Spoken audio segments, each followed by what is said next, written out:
Sheikh Salim Charo to kindly come to the podium.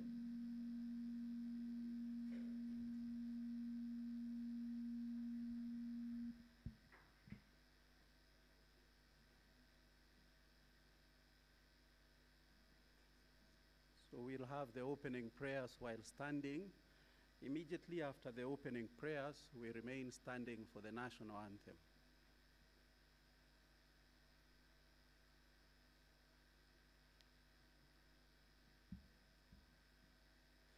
In the name of the Father, and of the Son, and of the Holy Spirit, amen.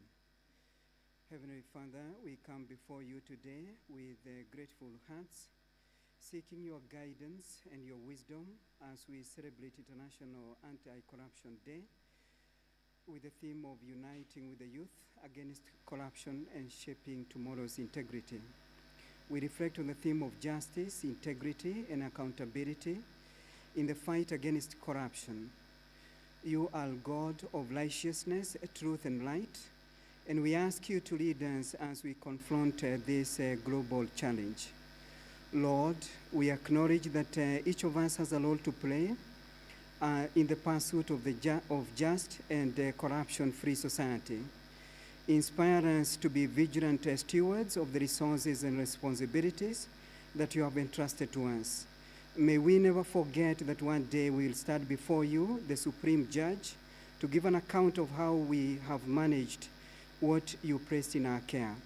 We lift up to you, Father, all the working of the anti-corruption agencies and institutions charged with legislating and enforcing laws. Strengthen them with integrity, resilience, and courage as they face this enormous task of eradicating this menace. Protect them from compromise and guide their actions so that they may uphold justice, always prioritizing the common good over personal gain. Bless also the members of the academia, Lord, as they contribute their wisdom and expertise to this cause. Grant them the clarity of mind and creativity to develop literature and research that empower policymakers to make informed and impactful decisions. May their work serve as a beacon of hope, fostering transparency and accountability in governance. We pray for our nations and our leaders, that justice may reign and righteousness prevail. Let the principles of fairness and equity guide their decisions and inspire their hearts. Bless the efforts of all those gathered here today, that this conference may ignite a renewed commitment to serving the common good and to building societies where integrity triumphs over corruption.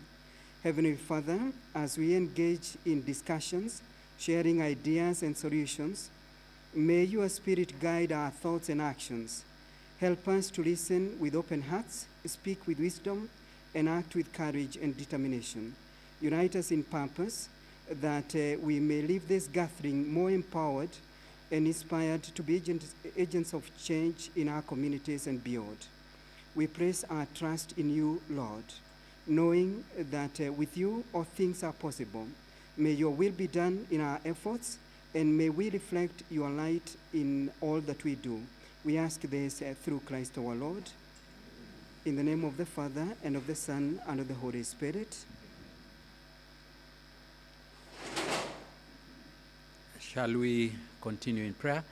I can assure you everything is okay. There is peace in the land. Shall we pray? Our Heavenly Father, we gather here today to celebrate the International Anti-Corruption Day, a day that is dedicated to promoting integrity and justice in our world.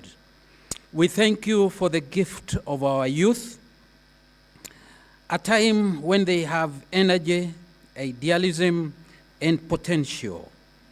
Lord, we pray for the young people gathered here today and around the world. Give them the wisdom, courage, and discernment to recognize and resist corruption in all its forms, that they can be models of honesty, transparency, and responsibility. inspiring others to join the fight against this scourge. We pray that leaders in government, business, and society will embody the highest ethical standards. May they prioritize the needs of those whom they serve and resist the temptations of personal gain. Lord, we ask for your blessings on the efforts of the organizations and individuals who work tirelessly to fight corruption. May their work be fruitful. And Lord, that we may build a future where integrity prevails and justice flourishes. It is in your holy name and that of your Son, Jesus Christ, we have prayed and believed. Amen.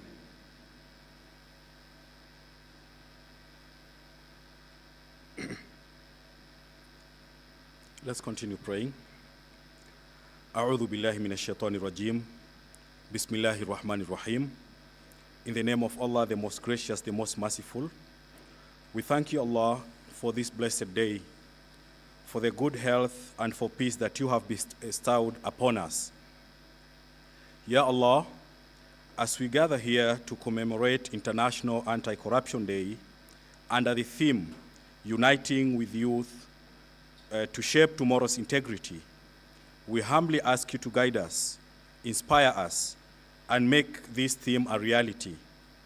Enable us to achieve the objectives of this conference and strengthen our resolve to fight corruption for the sake of our beloved country. Grant us wisdom and sincerity in our deliberations and help us become patriotic citizens who detest corruption and work towards building a just and honest society. Ya Allah, we ask you to guide, protect, and make steadfast the leadership of the Commission, including its chair, the CEO and entire staff, and all enforcers striving for justice and integrity. Send your peace and blessings upon your beloved Prophet Muhammad, the best example of honesty, integrity, and justice. And we pray. Amen. National anthem.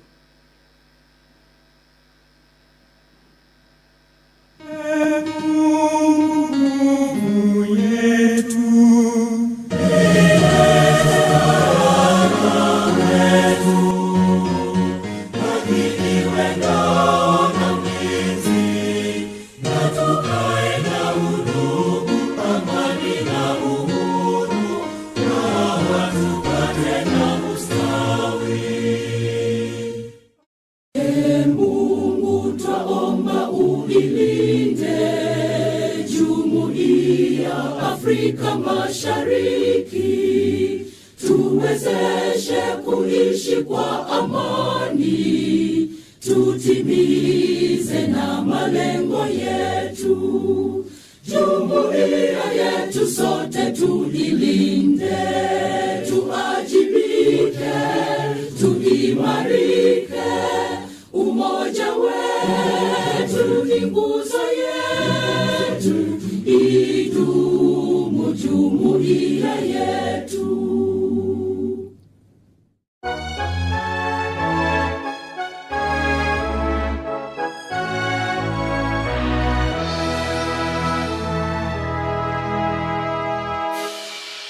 Kenya yangu naipenda, nachukia ufisadi, waharibu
Welcome also to Strathmore University. We are very, very happy to host you here on this important day. Ladies and gentlemen, today is the International Anti-Corruption Day commemoration. And the theme is Uniting with Youth Against Corruption, Shaping Tomorrow's Integrity. Before we begin, I would like to recognize the presence in our midst of the Ethics and Anti-Corruption Commission Chairperson, Dr. David Oginde.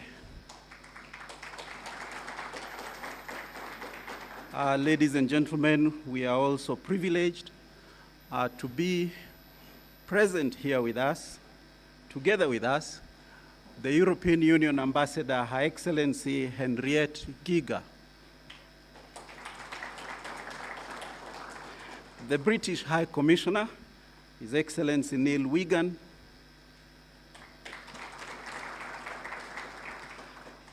our distinguished Ethics and Anti-Corruption Commission commissioners, the Ethics and Anti-Corruption Commission Secretary and CEO designate. Many of you have not yet met him, Mr. Abdi Mohamud. Let's give him a bigger round of applause, please. Welcome, Mr. Mohamud. We have our host, the Vice Chancellor, Strathmore University, Dr. Vincent Ogutu.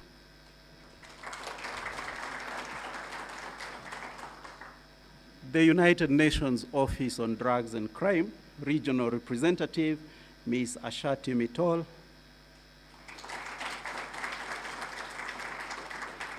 Transparency International Executive Director, Ms. Sheila Masinde.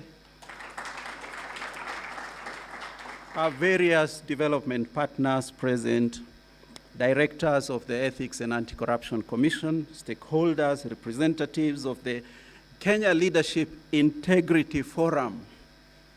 Welcome. Can we see the members of the Kenya Leadership and Integrity Forum, please?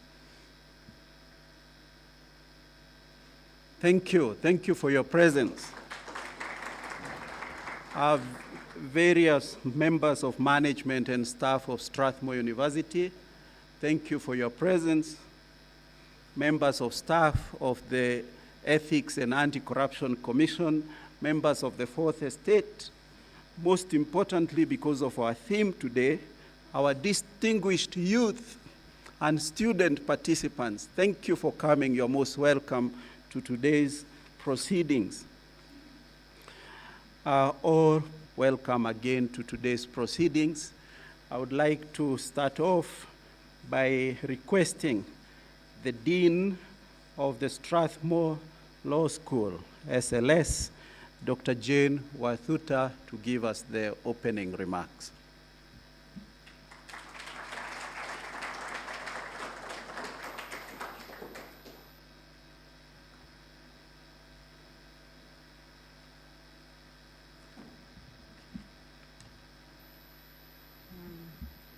So our chief guest, Dr. David Oginde, Chairperson EACC, Vice Chancellor, Strathmore University, Dr. Vincent Ogutu, the incoming CEO of EACC, Mr. Abdi Mohamud, who's currently the Deputy CEO, and the distinguished members of the Diplomatic Corps. Ladies and gentlemen, good morning.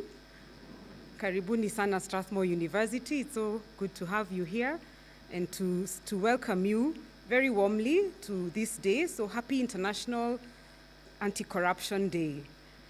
This is an important gathering. It's both a privilege and a pleasure to stand before you as we embark on a critical conversation that holds the potential to shape the future of society, uniting with the youth against corruption and shaping tomorrow's integrity.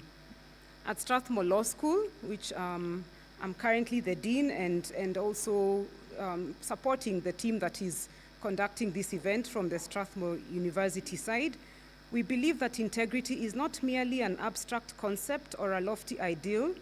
It is the foundation upon which we build our education, our research, and our interactions with the wider world. Integrity means doing what is right even when no one is watching, standing firm in our values despite the pressures of the world around us. It is a guiding principle that upholds the law and justice and ultimately defines the ethical standards that society should strive toward. This is why today's theme resonates so deeply with us. It speaks to the role of the youth in being the bearers of integrity and shaping a future free of corruption. The theme underscores a powerful truth. The fight against corruption is not just a responsibility for the present generation, but it is one that must be embraced by the youth who are the leaders of tomorrow. Strathmore Law School, with its commitment to shaping the minds and values of future legal professionals, has long upheld this ideal through our vision, mission, and values. Our vision as a school is to be a center of excellence in legal education, committed to the development of lawyers who are not only technically proficient, but also ethical, responsible, and active contributors to societal transformation.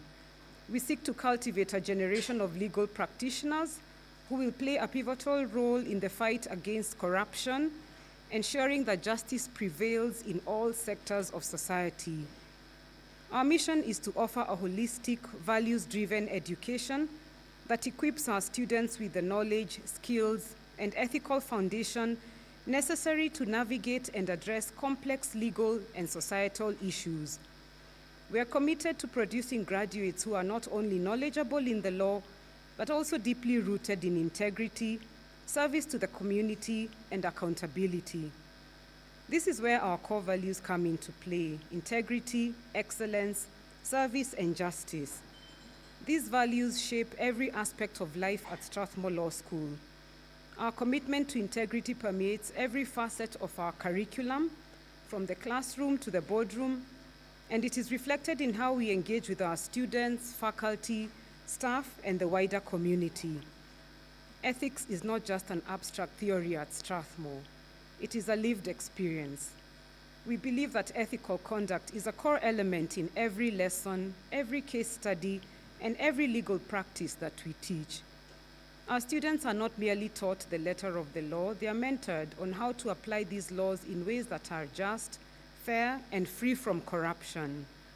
We provide our students with opportunities to participate in various initiatives that promote ethical behavior, whether through pro bono legal work, legal clinics, or engaging in discussions about the role of lawyers in promoting transparency and accountability.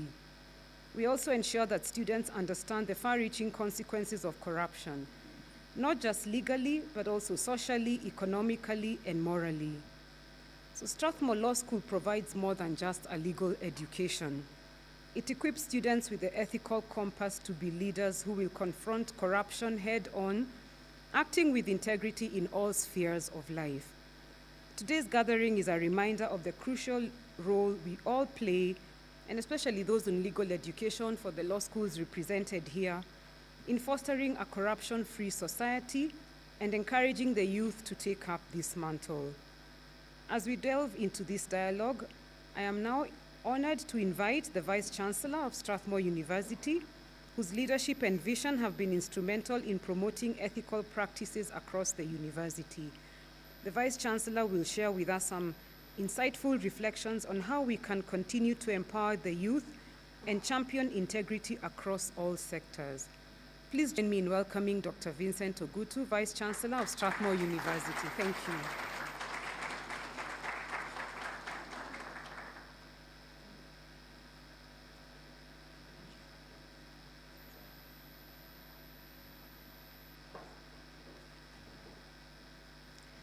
The chairperson of the EACC, Dr. David Oginde, the incoming CEO of EACC, Mr. Abdi Mahamud, Karibuni Sana. Then we know they're coming soon, Their Excellencies Ambassador Henriette Geiger of the European Union, Neil Wigan, the British High Commissioner to Kenya. They'll be joining us soon. We also welcome Ms. Ashita Mittal, the regional representative of UNON. Welcome to Strathmore. Ms. Maureen Mimno, who's the Director, International Narcotics and Law Enforcement Affairs from the U.S. Embassy. Ms. Sheila Masinde, the Executive Director, Transparency International, and their chair is also the chair of the University Council of Strathmore, Mrs. Bernadette Musundi, who sends her greetings. Our own dean, you've just seen her, Dr. Jane Wathuta of the Strathmore Law School. And then last but not least, and indeed the reason why we're here, the CEO of the National Youth Council, Ms. Gloria Wawira. Really happy to have you here. So distinguished guests, ladies and gentlemen, welcome to Strathmore University. We're so honored that you chose us to have this meeting here, partly because we are the home of the youth, the ones you're uniting with to fight corruption, but also because fighting corruption and teaching integrity is at the heart of what Strathmore does. A couple of days ago, I was with a donor who's been helping orphans who study here in Strathmore and wanted to meet them. So he showed up with his daughter. They're both Oxbridge graduates, the two of them, and they were listening to this first year, second year, third year, fourth year students who are sponsored by them, are orphans, but incredibly talented people, and listening to their experience and seeing how much they've grown. And they told me at the end that not even at Oxford and Cambridge did we see so much concern for society. So these students are doing so much in terms of giving and volunteering back in the communities where they come from. And these are the types of values that we teach them here at Strathmore. We're in a university, so you'd expect us to talk about books. I'll speak about one book that I really liked, which maybe some of you have read. It's written by one of the best Swahili authors that Kenya has ever produced, Ken Walibora. And the title of the book is Siku Njema, which for those who don't understand Swahili could translate as a better day, a good day. And somewhere in the middle of the book, the crucial conversation that gives the book its title comes up, where somebody is asked, so what do you consider a better day? What do you consider a better world? Would it be a world in which, as a country, we have enough hospitals for the sick, we have enough policemen to catch the offenders and enough prisons to put them in? What is a better day for you? And the answer that was given was, I think if we didn't have sick people, we wouldn't need the hospitals. If we didn't have people who are corrupt and who are thieving, we wouldn't need the police, we wouldn't need the prisons. That, for me, is what I would consider a better day. And that speaks to the heart of our endeavors here. So we're looking at corruption. Of course, like any kind of disease or cancer, you could fight it or you could prevent it, and both efforts are needed. In fact, when the youth that I interact with come to me and say, how should I fight corruption? What's the strategy? How are you fighting it? And I tell them it's a bit like the Chinese yin-yang, or dark and light, or just the duality that you see everywhere. A militant crusader fighting the bad guys, and that's needed, and maybe that's your calling. Maybe you'll be very good at it, and that's one way to fight corruption.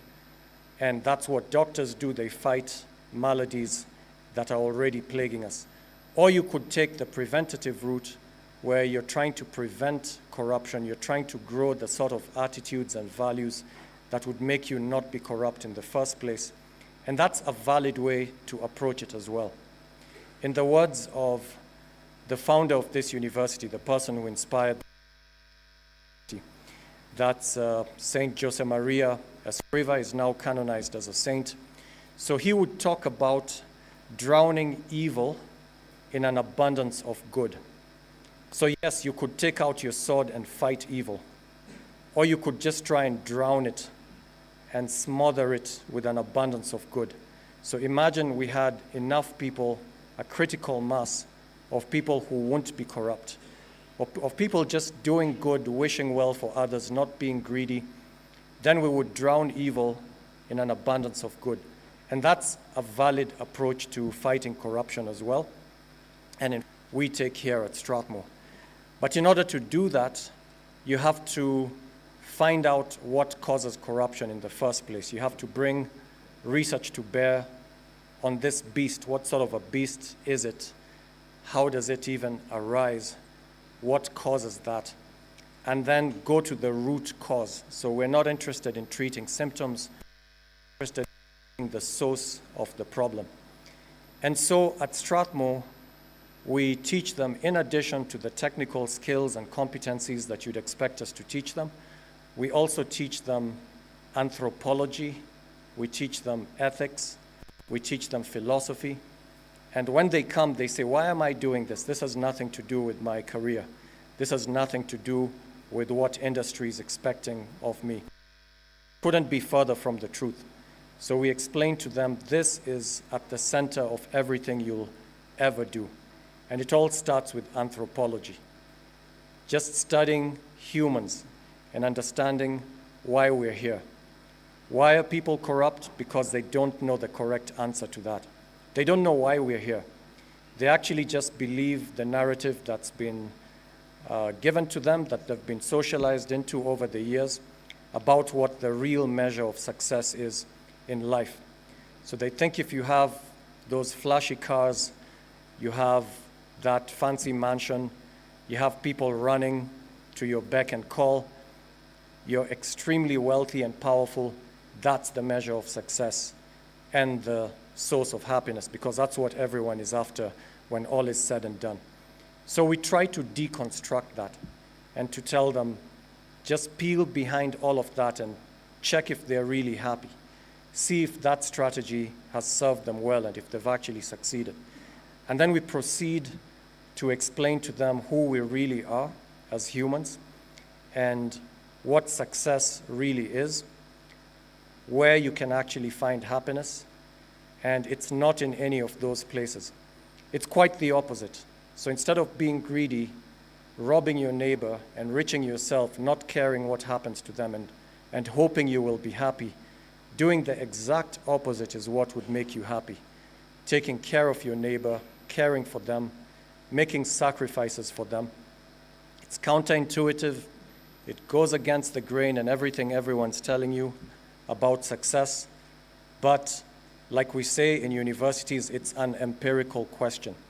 Let's not even argue about it. Try it out.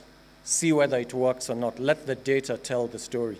Try it out and see if you won't be happy. Give your time to others. Spend time with them. Don't rob them. Don't hurt them. In fact, build them and make sacrifices for them. And you'll see how happy you will be. So this is what we teach here at Strathmore. And we're so happy to partner with you. We think the youth are definitely the future. Of course, from experience, we know the older you get, the more set you become. Change. And kudos to those who try and who actually succeed. It's a lot easier to take the younger and to infuse in them some of these ideals. I once met an Irishman, Cormac Burke, who was trying to help me understand what education is about, because he knew I was getting into education as a career. And he told me, ultimately, inspire ideals in these young people.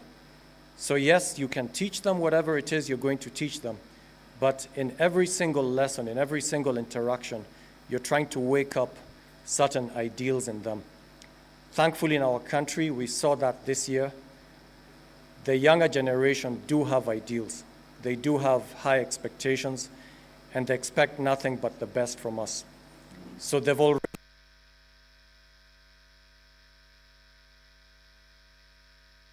joined them. So let's do our best to inspire them. It's not something that you can teach theoretically. We try to do that. It's something you have to inspire by example. The best teacher is what they see you doing, not what you tell them. And that's the reason why it's so hard for us in our country and in Africa to fight corruption, because people pay lip service to it, their lives are not an example of what they're talking about. We could be in class and tell the students this is not what leads to success, and they look at us skeptically and say, well, the people who seem most successful to us are the ones doing the exact opposite of what you're teaching us. It's pretty hard to fight that argument. But if we can give them examples of people who've done well professionally, have not robbed anyone, are doing a ton of good for society, and are clearly very happy people, now we begin to get somewhere. And that falls upon each and every one of us. I'm sure if you're in this room, you're not a nobody. You've done well for yourself professionally. You're very well positioned to be that role model that the youth are looking for. So think about it all the time. I think about it practically all the time. Even when I'm in traffic, I'm tempted to do all kinds of things to get ahead, to beat the traffic. And then I'll remember, wait, you're the Vice Chancellor of Strathmore. This could be your student, a parent. They'll be like, is this how you behave? How will you even teach our children?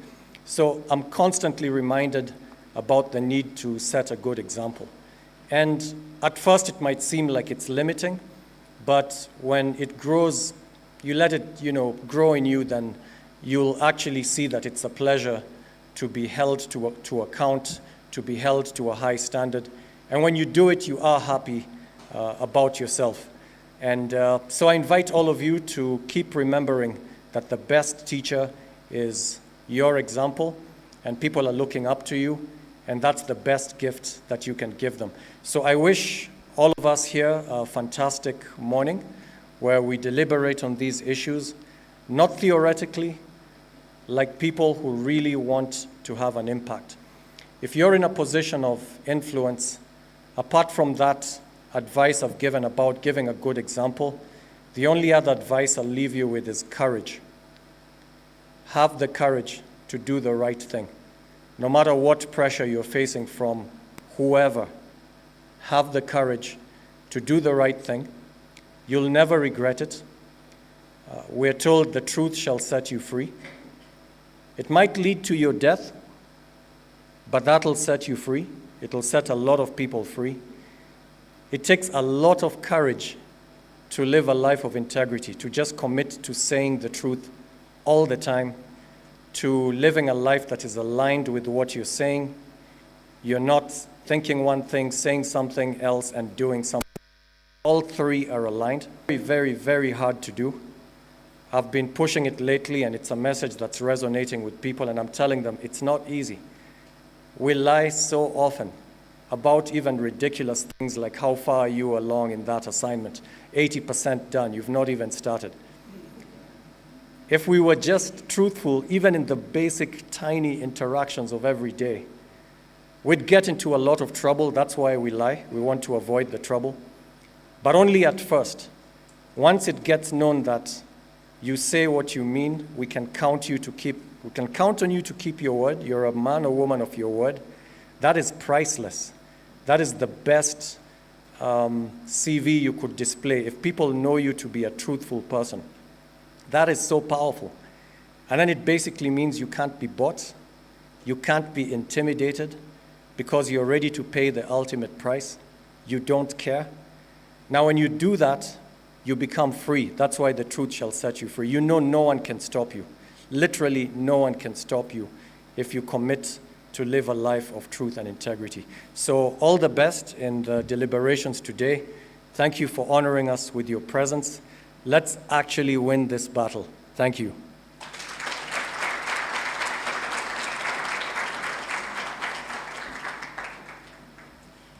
Thank you very much, Vice Chancellor Dr. Vincent Ogutu. Let's set a good example. Let's have the courage to do the right thing. I would like, by apologizing from my end, because we started 30 minutes late, the management of resources, beginning with time, is very important. The Vice Chancellor has told us to set a good example, and therefore, mismanagement of time, misallocation of time, misuse of time is one of the things we have to be careful about. Let's start by setting a good example. And like Dr. Wathuta said, doing right even when no one is watching. Not just being ethical, but also to be committed to transform society. Ladies and gentlemen, I would like to ask you to give a big round of applause to our Vice Chancellor, Strathmore University, Dr. Vincent Ogutu.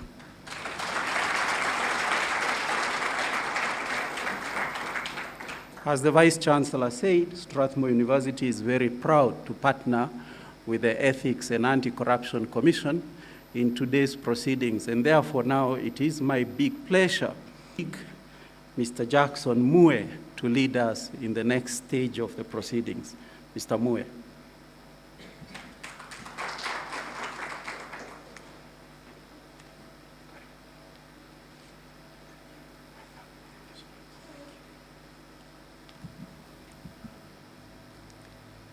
Thank you, Ian, for that first session.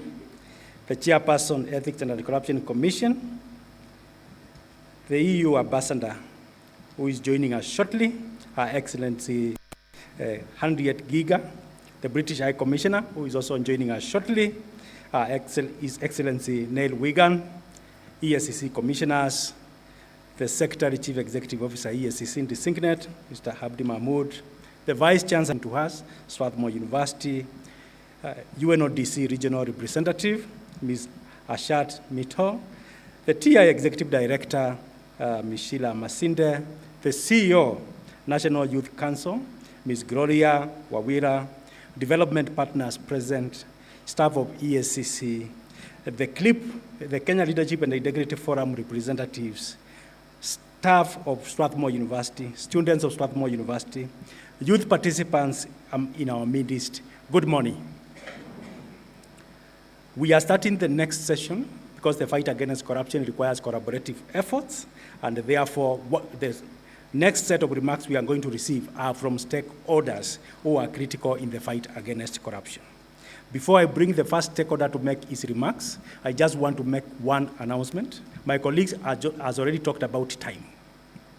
We started a bit late, but we will end on time because we have information from Strathmore University that this same venue by 2 p.m. will be an examination hall. And therefore, we'll finish our meeting by 1 o'clock so that the university will have an opportunity to prepare the room for examination at 2 p.m. And therefore, as we start remarks from the stakeholders, I will request kindly that we don't exceed 10 minutes. The protocols I've laid, I can make your work a little easier. You can adopt them so that then you may save a bit of your time. Utilize the 10 minutes for your keynote remarks. Our first speaker this morning will be the Chief Executive Officer of the National Youth Council, Ms. Gloria.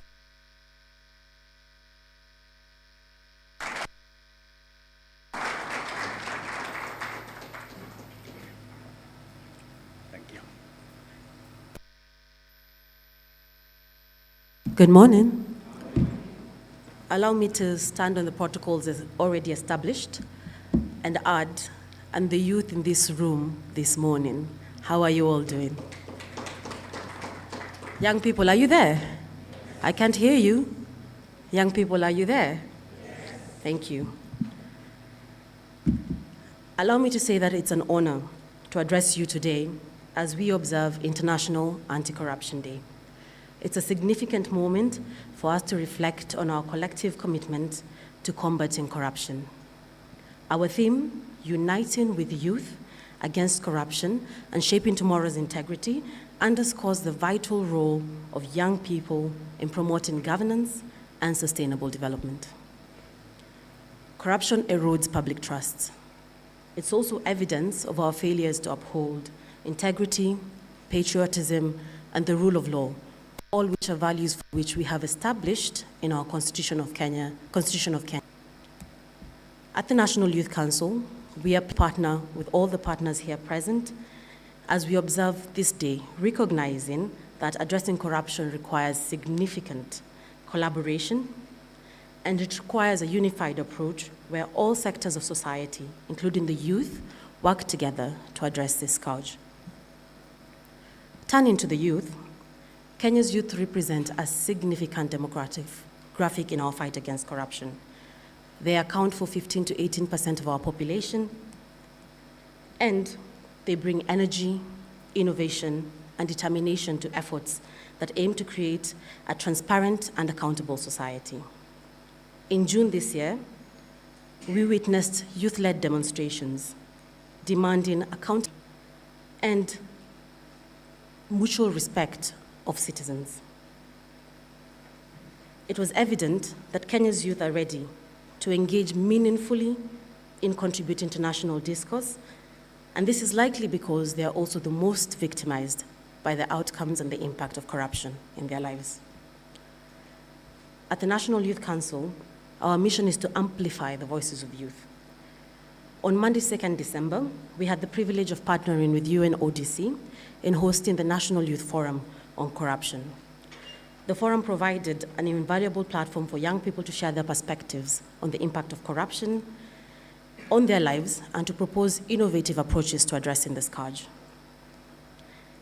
If you will allow me, a key takeaway from the forum for me was the need to move away from moral-based or moral appeals to encourage young people to join the fight against corruption. They emphasized a pivot towards a rational and tangible, measurable approach in the fight against corruption. On that Monday, a young man, about 17 years old, was given the opportunity to speak in our dialogue. And the question he asked me was, Madam CEO, what incentive do I have to opt out of corruption?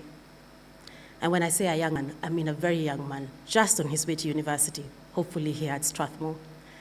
And his colleagues cheered very, very loudly for him, indicating that young people feel that, as the Vice Chancellor has indicated, we are asking them to have integrity, to have morals, but yet we are modeling a very different life altogether. Ladies and gentlemen, our work is clearly cut out for us as we unite with youth in the fight against corruption.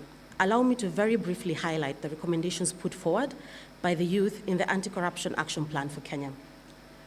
They have identified key priority areas for intervention, including 1, unemployment, governance, crime and violence, and healthcare.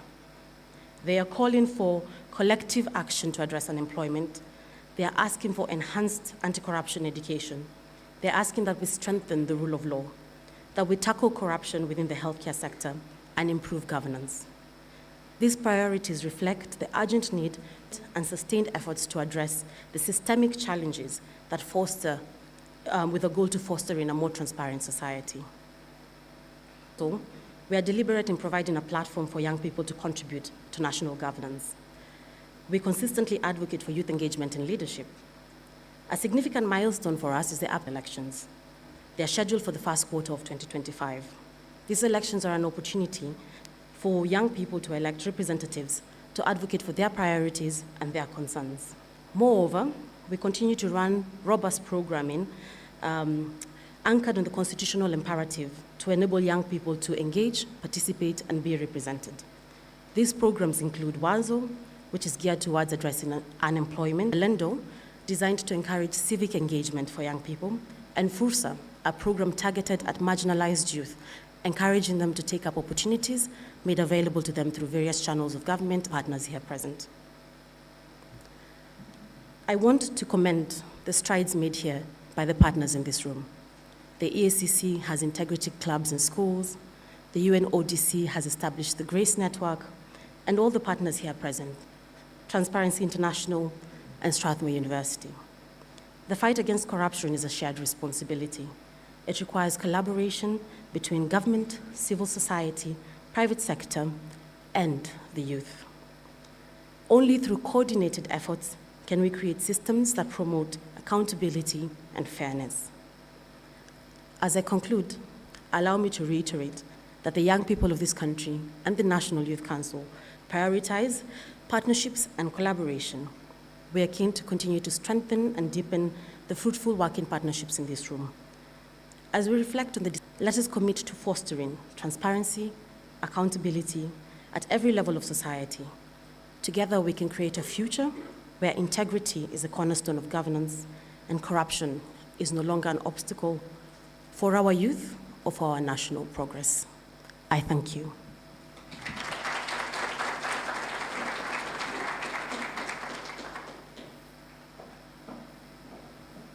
We can be more intentional to appreciate the CEO.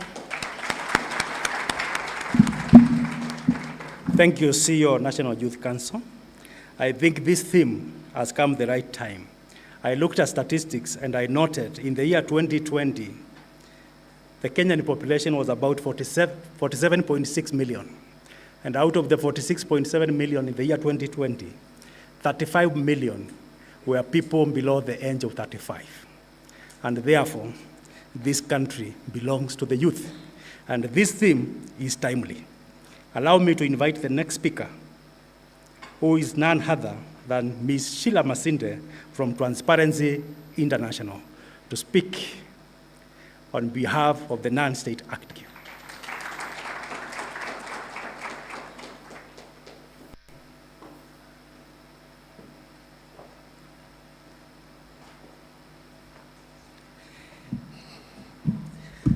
Wapiga ufisadi mpo? Wanaopiga ufisadi mpo? I hope wanafisadi hawako hapa. Very happy to be here. Na vijana mpo?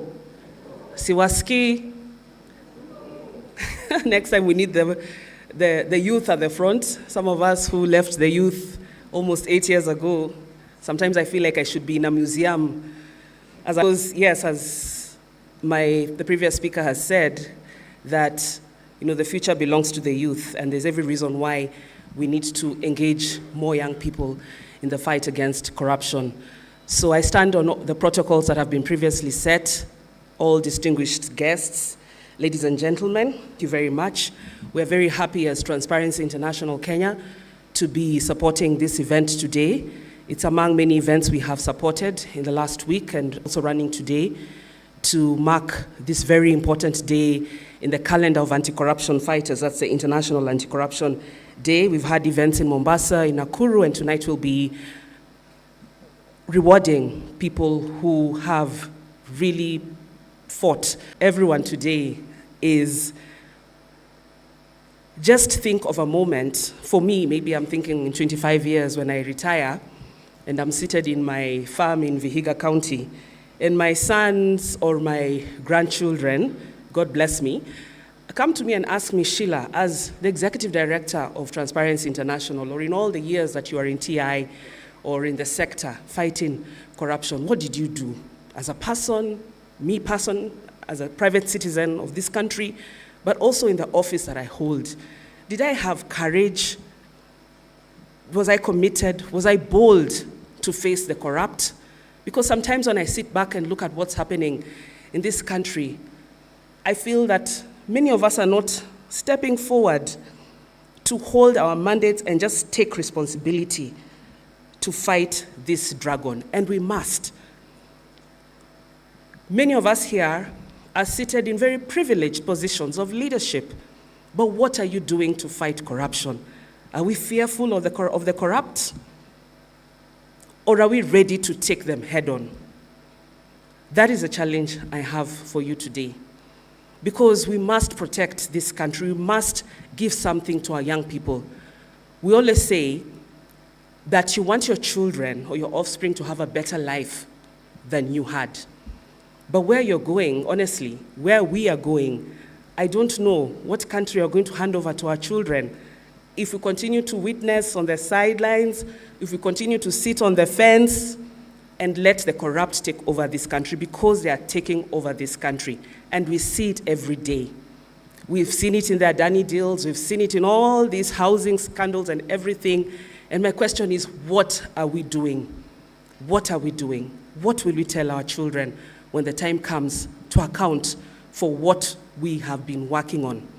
That is the challenge I have for us. But I believe that uniting even more so that we can be able to work with young people against corruption is vital, so that we can be able to shape a future that is characterized by integrity, transparency, and accountability. Because through meaningful youth engagement, let us bring them to our space. They are actually, as you have seen, they are bolder, they are courageous, they feel like they have nothing to lose. So why don't we use them to fight corruption? As I was looking at the results of the protest, I realized that there are many things we have been fighting for, advocating for almost 10 years, but the young people were able to get it within 1 week. Within 1 week. So let's work with young people more. They have the voice, they have the energy, they have the passion. Let us work with them to shape a brighter tomorrow for this country. I end there, but I want to urge you that let's move forward with integrity. Forward with integrity, forward. Forward with integrity, forward. Long live integrity, long live. Thank you.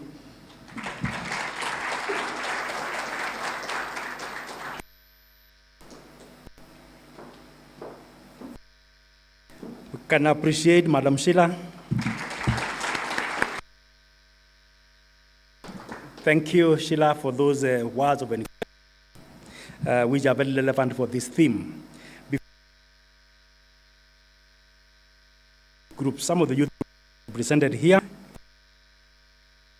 Amongst ourselves, we have the Ethics Ambassadors Network, we have the Kenya Young Parliamentarians Association, we have the SOS Villages, we have the Africa Youth Leadership Forum, and we have the University of Nairobi students in this meeting today. Our next speaker is Ms. Maureen Mimnang, the Director, International Narcotics and Law Enforcement Affairs, Nairobi. And for helping all of our partners working to counter corruption, and of course, the youth who are present today, who are our future, as previously mentioned. This is an important event, and I thank you all for your unwavering commitment to combating corruption worldwide. Corruption is a pervasive issue that undermines trust in public institutions, stifles economic growth, and erodes the social fabric of our communities. Corruption is a threat to democracy and human rights. It fuels inequality, hinders development, and breeds instability. It is a challenge that no single nation can tackle alone, and it requires a collective, concerted effort from all sectors of society. The U.S.-Kenya partnership is 60 years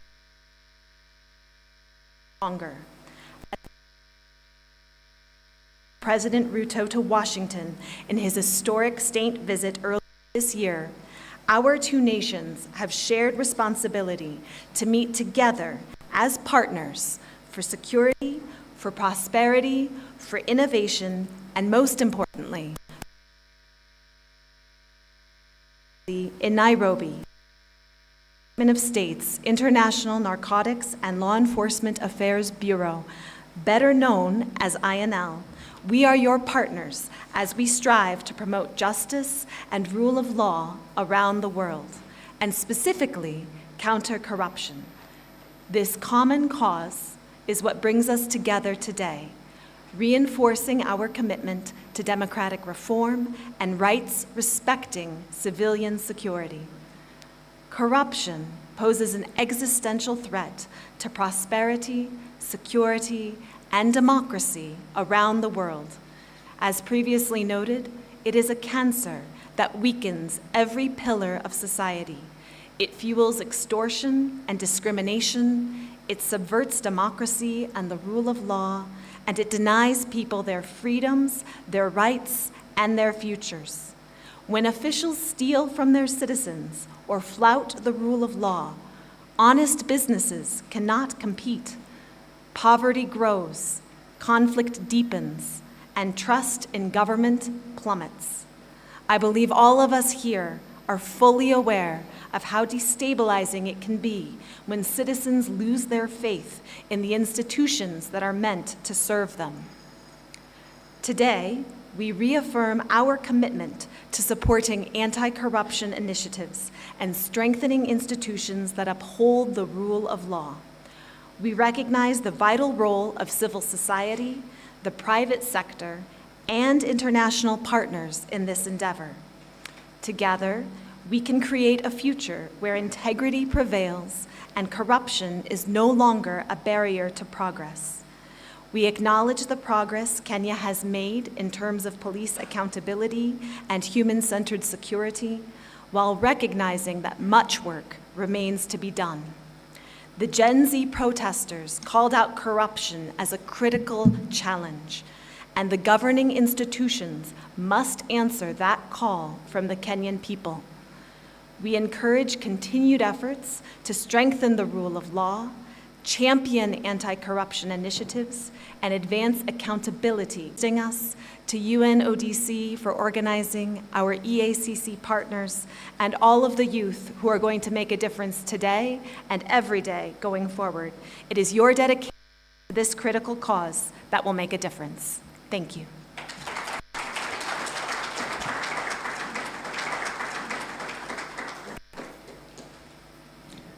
Thank you.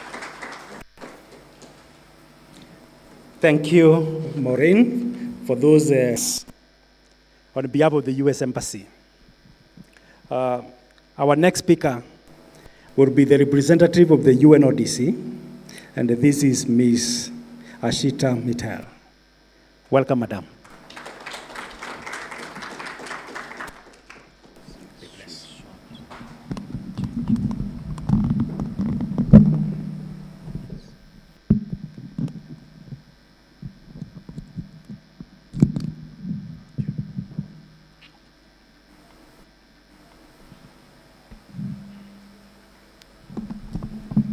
A very good morning, Excellencies, distinguished representatives from diplomatic missions, and most importantly, friends, our young people, for joining us today on the occasion of the International Anniversary, which really believes in value education.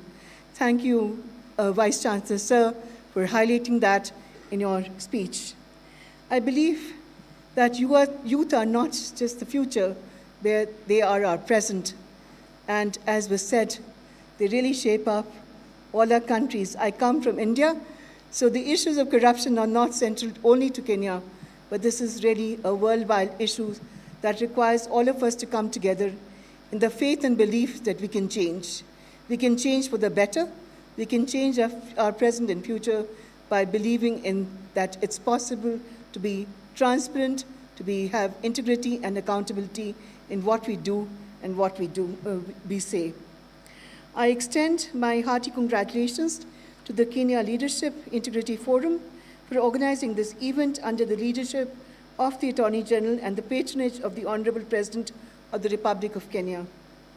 I also appreciate the great work that the Ethics and Anti-Corruption Commission has put in for the organization of this event. I thank our chief guest, Dr. David Oginde, the chairperson of the EACC, for his leadership. I would also like to put in a word to say that it's always a pleasure for UNODC to partner with many, many organizations that believe it's possible for us to change.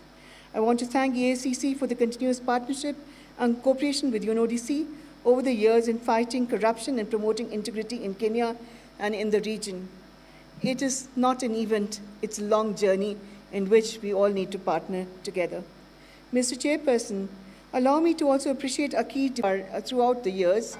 It is through this support and partnership that we were able to establish a regional platform to fast-track implementation of the UN Convention Against Corruption in Eastern Africa, a model that we now have replicated around the world.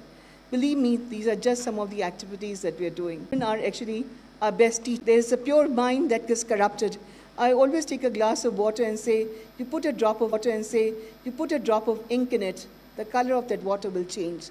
So it depends on how we really talk to our children, how we behave in the families, how the parents and teachers interact with them. We can't expect our young people, our children, to be different if we behave without any integrity, accountability, and transparency.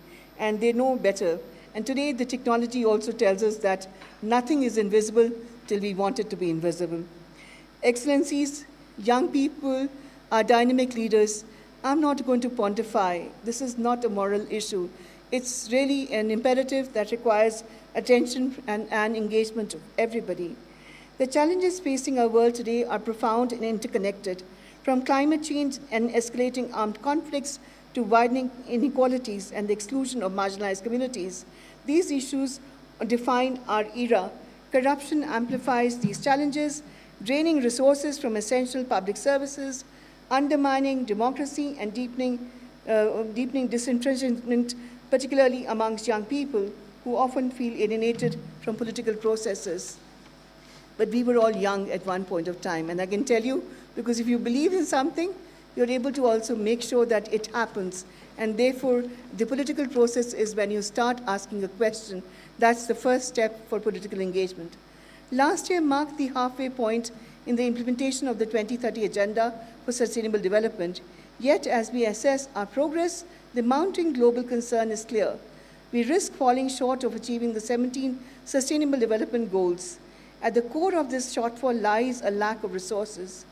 Consider that half of the Africa's nations are grappling with debt trap, spending more on debt servicing than on critical sectors like health and education. Compounding this is a staggering loss of approximately 90 billion annually to illicit financial flows across African economies. Ladies and gentlemen, there is no disconnect between sustainable development and rule of law, integrity, and also I would say that without that we cannot achieve any of these goals. But human rights is essential for everything that we do. And having integrity, transparency, and accountability is really also streets of Lagos to Bangladesh, to global climate justice campaigns, and here in Kenya, with the inspiring Gen Z protests, youth have consistently led the call for justice and accountability. These movements remind us of the transformative power to be united and determined youth. And I think in this room, we have many who may have participated, but those also who are outside the room are the ones who are the agents of change in Kenya to change the cultural practices, and therefore it's extremely important that we engage with young people. This year's Anti-Corruption Day theme, United with Youth Against Corruption, Shaping Tomorrow's Integrity, would not be more timely. To unlock innovative solutions and reinvigorate the fight against corruption, we must prioritize meaningful youth engagement. It is critical that we develop programs with young people with their increased participation. Nothing for young people without them, and I'm pleased to see there are so many organizations from Kenya who are there, including the NYC. We heard the leadership of NYC talk this morning, but I also had the privilege of also interacting with them just a couple of days back at UN Gigiri. At UNODC, we recognize the boundless potential of young people. Through our GRACE initiative, we are empowering the next generation of integrity leaders. This program integrates anti-corruption education into schools and universities while amplifying youth voices through youth-led advisory boards, which supports young anti-corruption champions and enhances their participation in intergovernmental dialogues. Last year, our regional office convened young leaders from across Africa to craft the Africa Youth Anti-Corruption 2030 vision, a blueprint for tackling corruption across the continent. This vision continues to be shared with world leaders, policymakers, educators, and civil society, urging them to collaborate with young people to achieve its ambitious goal by 2030. It's a tall order, but not impossible. In Kenya, we support the launch of the Ethics Ambassadors Network, which mentors and empowers young graduates on integrity and ethics.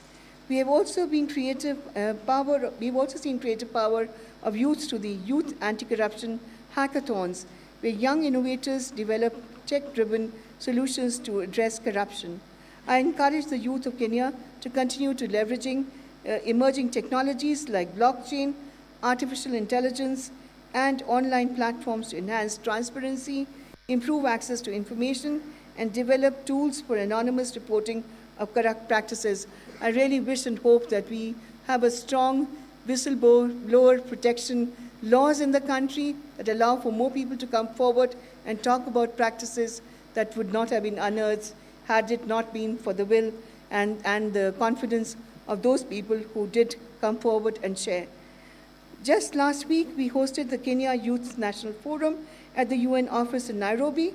Our 200 young leaders, students, and young association representatives came across to discuss how to foster accountability and promote a culture of integrity in Kenya. I want to extend my heartfelt thanks to Dr. Oginde for inspiring the youth as our chief guest at the forum. Your words will resonate with them for a long time. And I think that what you really highlighted is, there is no shortcut in life. We must make sure that in everything that we do, right from our exams to the missions that we have, we practice it in our daily life. And this is also a message to our teachers and practitioners and to all of us. We must walk the talk that we are advocating for. At the forum, the youth developed a comprehensive anti-corruption plan of action for Kenya, which will be presented today by the National Youth Council. My appeal to all Kenyan Leadership Integrity Forum partners is this: take this proposal seriously. The youth have made it clear they do not want to be bystanders. We must actively listen and engage them as we work together to build a better Kenya and a stronger Africa and the stronger world. To the youth here today, my message is very simple. Keep pushing all of us. Keep mobilizing. Bring your ideas to the table and demand accountability. The United Nations Convention Against Corruption belongs to all of us, but especially to you, the next generation. I would say even the current generation. You have the tools, the passion, the vision to drive meaningful change. The time to act is now. The future is yours to shape, so shape it with integrity. Let's have the courage of our convictions, and I wish you all success, good health, and the strength to be able to have this mission progressively being achieved. I wish you all the best, and thank you for making us part and parcel of this I would say, this journey. We are with you. Thank you very much.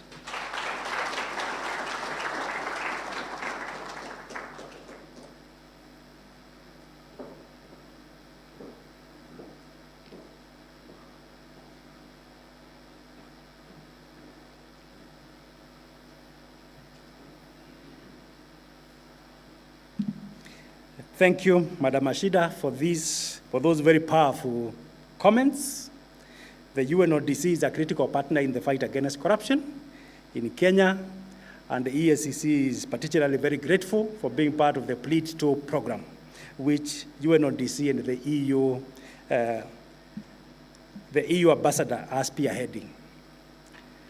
Chief Guest and Vice Chancellor, allow me to make just a slight modification in the program. I am reliably informed that the British High Commissioner and the EU ambassador will be joining us in less than 20 minutes from now. They are keynote speakers.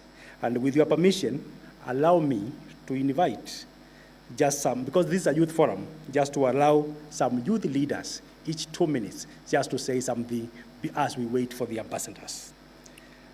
I will invite all the youth leaders in front here, and each one of you will take 2 to 3 minutes.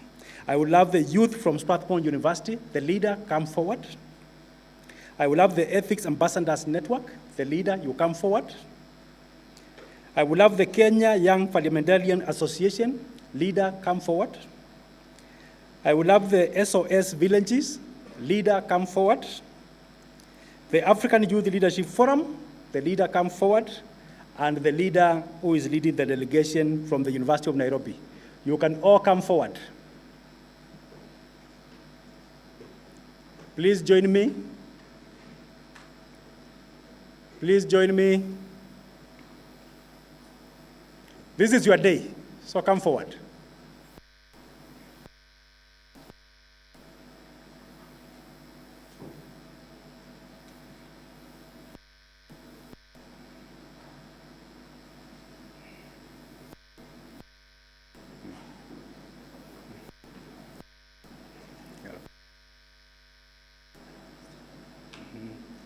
Just come.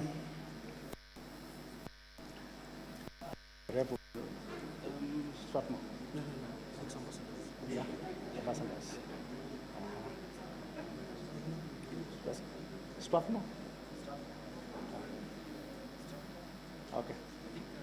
No, no problem. No problem. We just follow no order. You are from the network. Okay. Thank you. We were told the youth, the future belongs to the youth. So the owners of the future have come. We are going to listen to them because they have very good ideas. In no specific order, I will just follow the way you are lined up, and I will give each one of you about 3 minutes to make a statement. Welcome. Introduce yourself, then you make your remarks. Thank you. Allow me to adopt the existing protocol. Good morning. Good morning, young people at the back. Good morning, members of the Ethics Ambassadors Network. Thank you so much. In front of you is David Murigu. I am a council member at Ethics Ambassadors Network under the UNODC, and such a privilege to be part of this. And spanning maybe 5 years ago, I, as a young person of this country, I'm happy and I'm smiling again, seeing that we, the young people, are now being engaged actively in this conversation about corruption. Corruption has been in existence for quite a long time, and it is time now that we, the young people, decide to join the fight. Many might say it's not possible, but we do know it's very much possible. With Bishop here under EACC, Transparency International, NYC with Madam Gloria, I know it's possible. And don't say there is nothing you can do as a young person. In every small capacity that you hold, trust me, you can make change. Also, I'd ask all the young people under the Ethics Ambassadors Network, in the UNODC website, we do have modules called the Global Integrity Education, free, 9 modules. They teach on ethics and integrity. Kindly, if you get time, go through them, go try and pursue them. Then after that, there is certification for that. I do hope we are going to take this conversation to the next step, and we are going to see change. Thank you so much, and it's a privilege to be here. Thank you. Comrades here present. Comrades, power. Comrades, power. Comrades, viva. When corruption and imperialism becomes a norm in Kenya, revolution by youths becomes fact. Therefore, as a student leader from the University of Nairobi,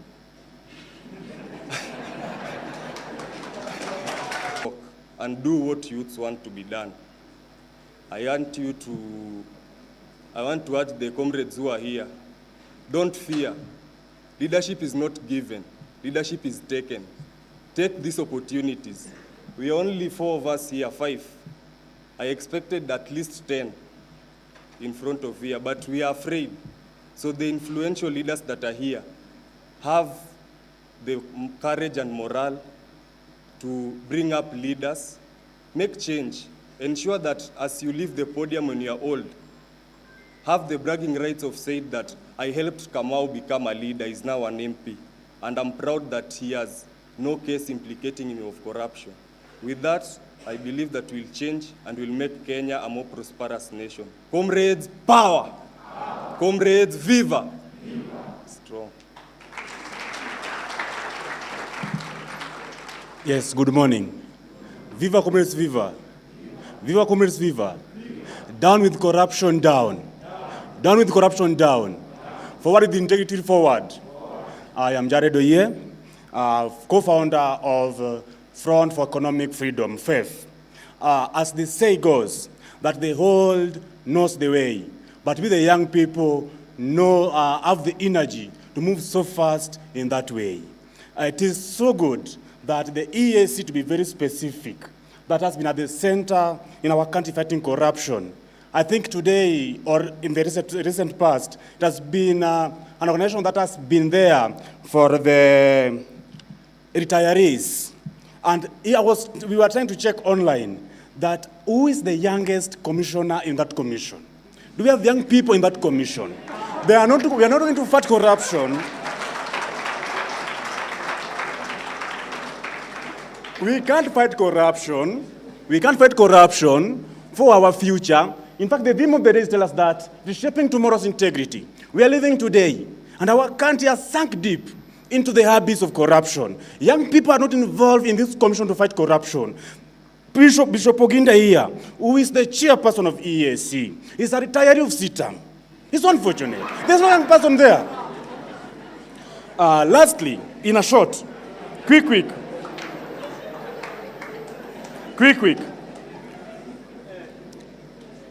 We are not going to have integrity of our country if the young people who can move so fast, who love this country so much, and we all know we put on the street on 25th of June, and a number of us, some of us were abducted, some of us were murdered, some of us are still disappearing, and we are still here saying that these old people here are going to lead fighting corruption that they have always been part of. We the faith, we are challenging this commission to involve us to fight this corruption. Okay, good morning. My name is Maureen Mwangi from SOS Kenya, Youth President. I would like to appreciate the opportunity for SOS Youth to be here. We honor the UNODC for the partnership with SOS Kenya. You all know when corruption prevails in the society, then our safety as children without parental care, being raised in charitable institutions, then our safety is also at risk. So this opportunity provides us an opportunity to raise our voices and fight against corruption, and we are very strong, standing strong, promoting integrity. Thank you so much.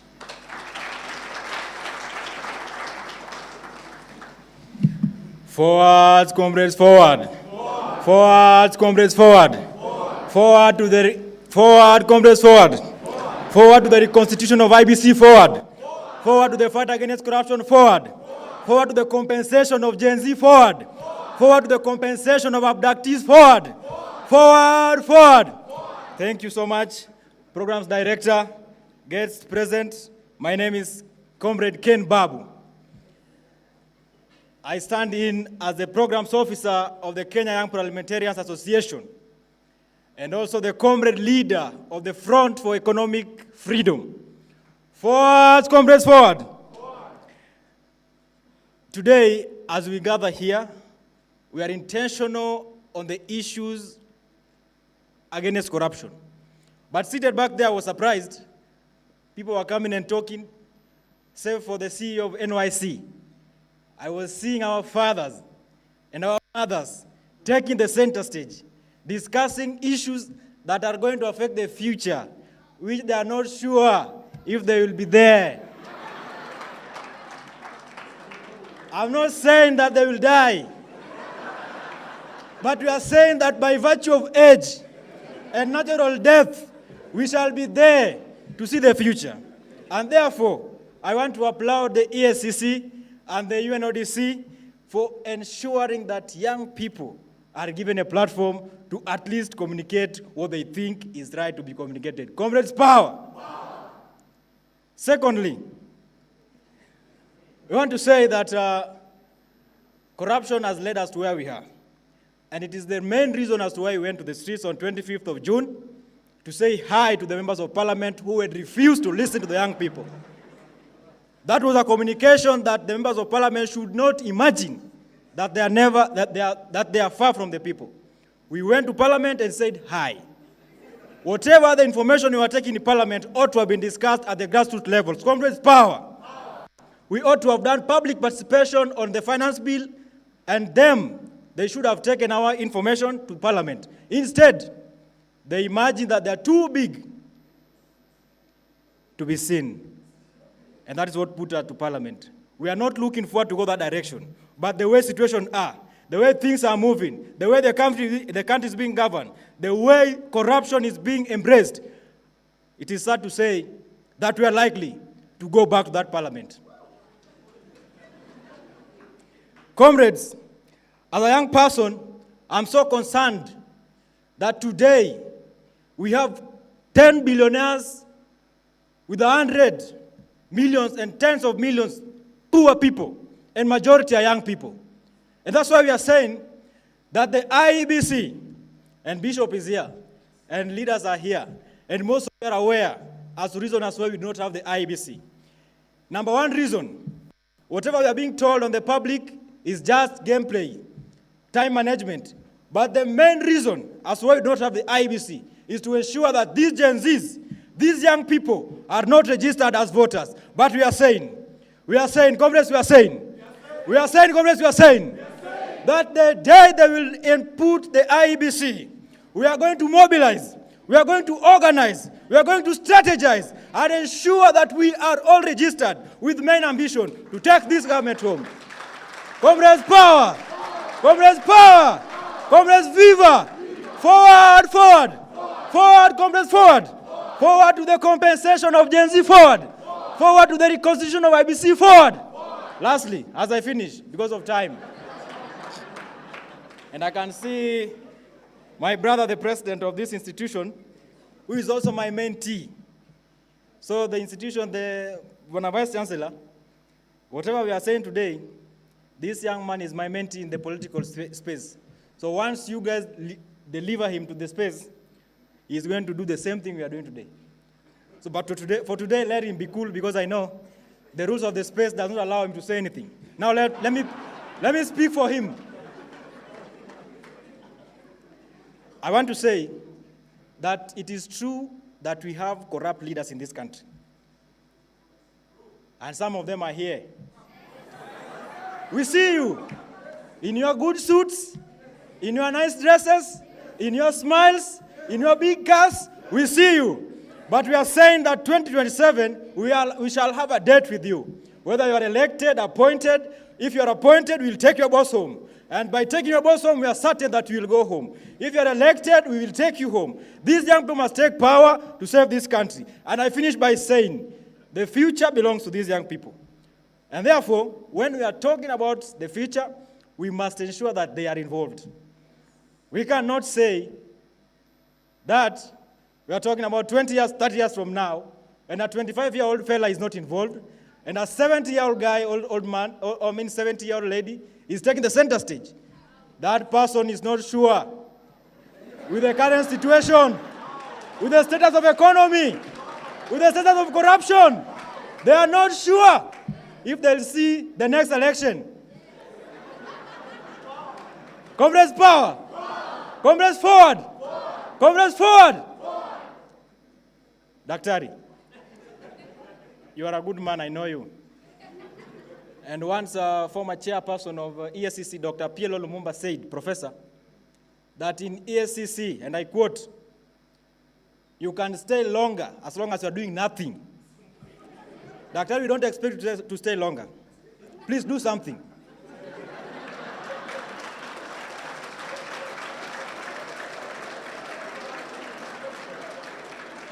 We don't want you to stay longer. Do the right thing, let them send you home for doing the right thing. That is the spirit we want. Pierre Lumumba said again that in this country, we have leaders. Actually, we have dealers who appear to be leaders. And that's why we are saying, and I repeat, and this is the third time I'm saying this, we have a date with you guys in 2027. Madam C has mentioned about the elections of NYC. I want to call upon all young people who are in this hall, from university, from the villages, go and contest for those seats.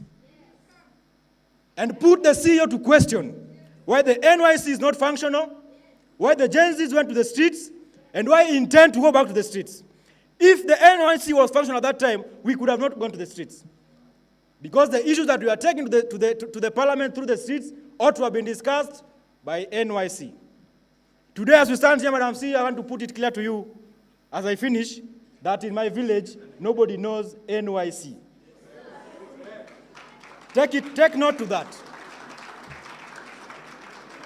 I come from Kisumu County, a place called Kisian, just off the airport. And nobody knows NYC. Now the question is, how about somebody who comes at the far end borders of Malaba? Madam CEO, we are tasking you, go and tell Waziri that we have said there should be a proper sensitization and popularization of National Youth Council. We want to see three things. What is the council doing? Who are the council board chairs? And what is the plan of the council as far as issues around young people are concerned? Ambia waziri aangalie maneno. Na vile tumesema sisi tutaenda kuchukua kura. Asipoangalia maneno nyumbani. Thank you.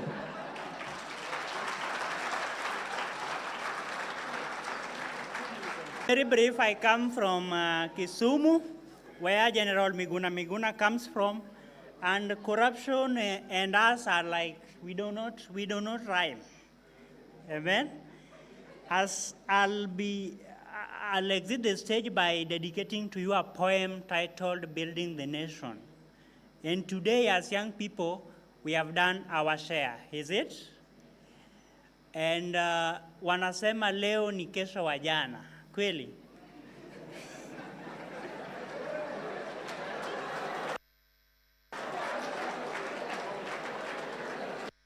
Thank you.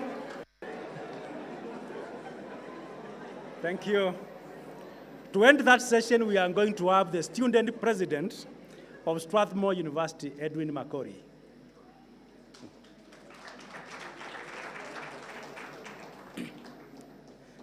Thank you so much. I think much has been shared already, and there were very powerful words from my youth. First and foremost, allow me to welcome all of you to Strathmore University.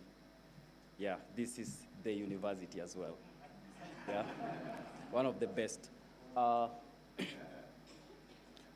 Just to touch on a little bit further, I think one of our main pillars at Strathmore University is ethical practices.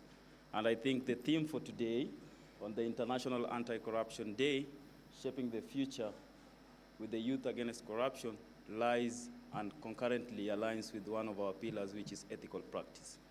So, as Chinua Achebe also said, allow me to quote his words, that we are the young suckers that will grow after the old bananas have died.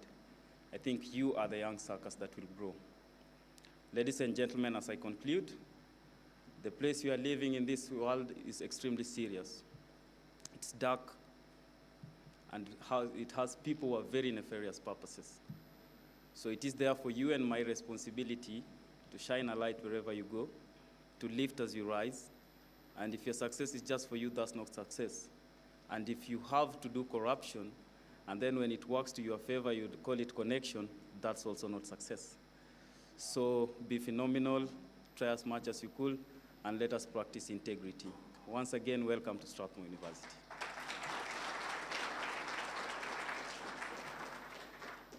Thank you.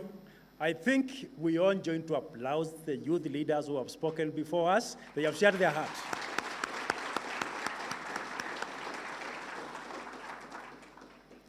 For the youth leaders, we agree with you, the future belongs to you, and continue doing what you are doing.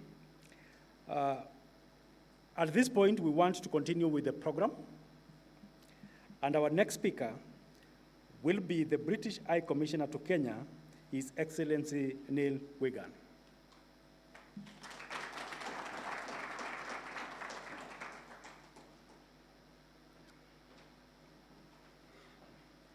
Welcome, Your Excellency. Thank you. Welcome. Thank you. Good morning. So I'm the first old person to speak after the young people, which feels a bit like a death sentence. And we've just been told we're going to die, so you don't need to care about us anymore. So I've never been welcomed like this before. And I'll reflect on this a little bit.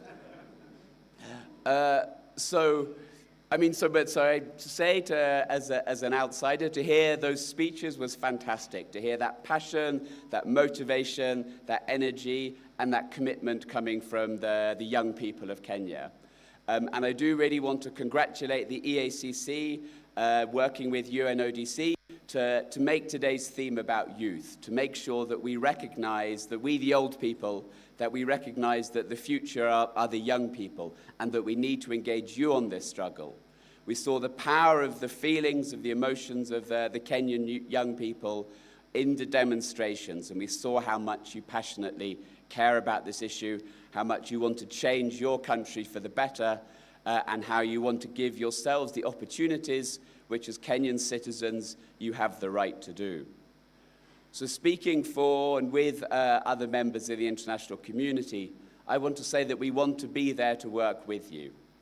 We do want to work with the institutions, we want to work with the AACC, we want to work with banks, with the ODPP, with the police force, and with others.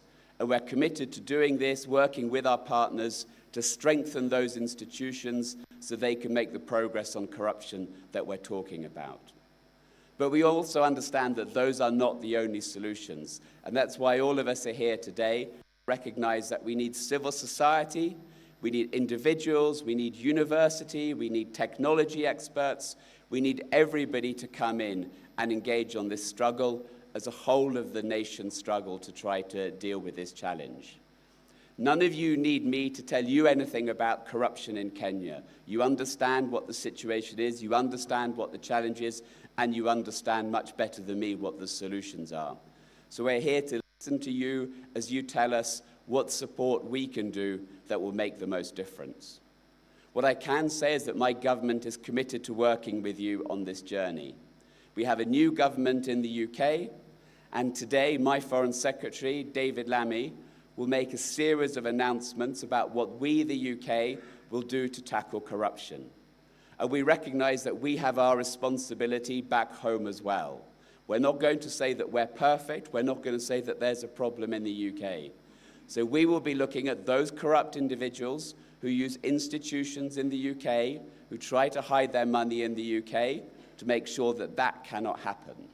And we will announce what we can do to work more closely with countries like Kenya in the struggle against corruption. And we will act against those individuals who we believe are facilitating corruption internationally. So please look out for what we will say later on today as proof of what I'm saying. You've been patient, you've listened to an old person. I thank you for your courtesy.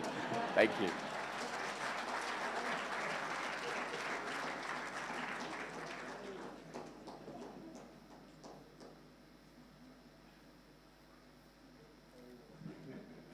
We can appreciate His Excellency better.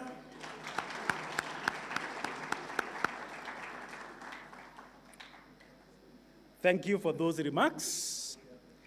We will now move to the next speaker, and the next speaker is the EU Ambassador to Kenya, Her Excellency Henriette Geiger.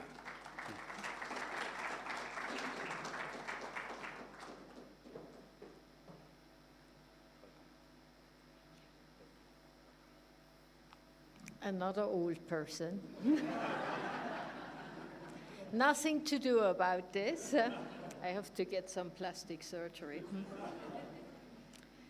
So I'm sorry I was not here in the beginning, but it seems that there was a lot of movement and motion this morning.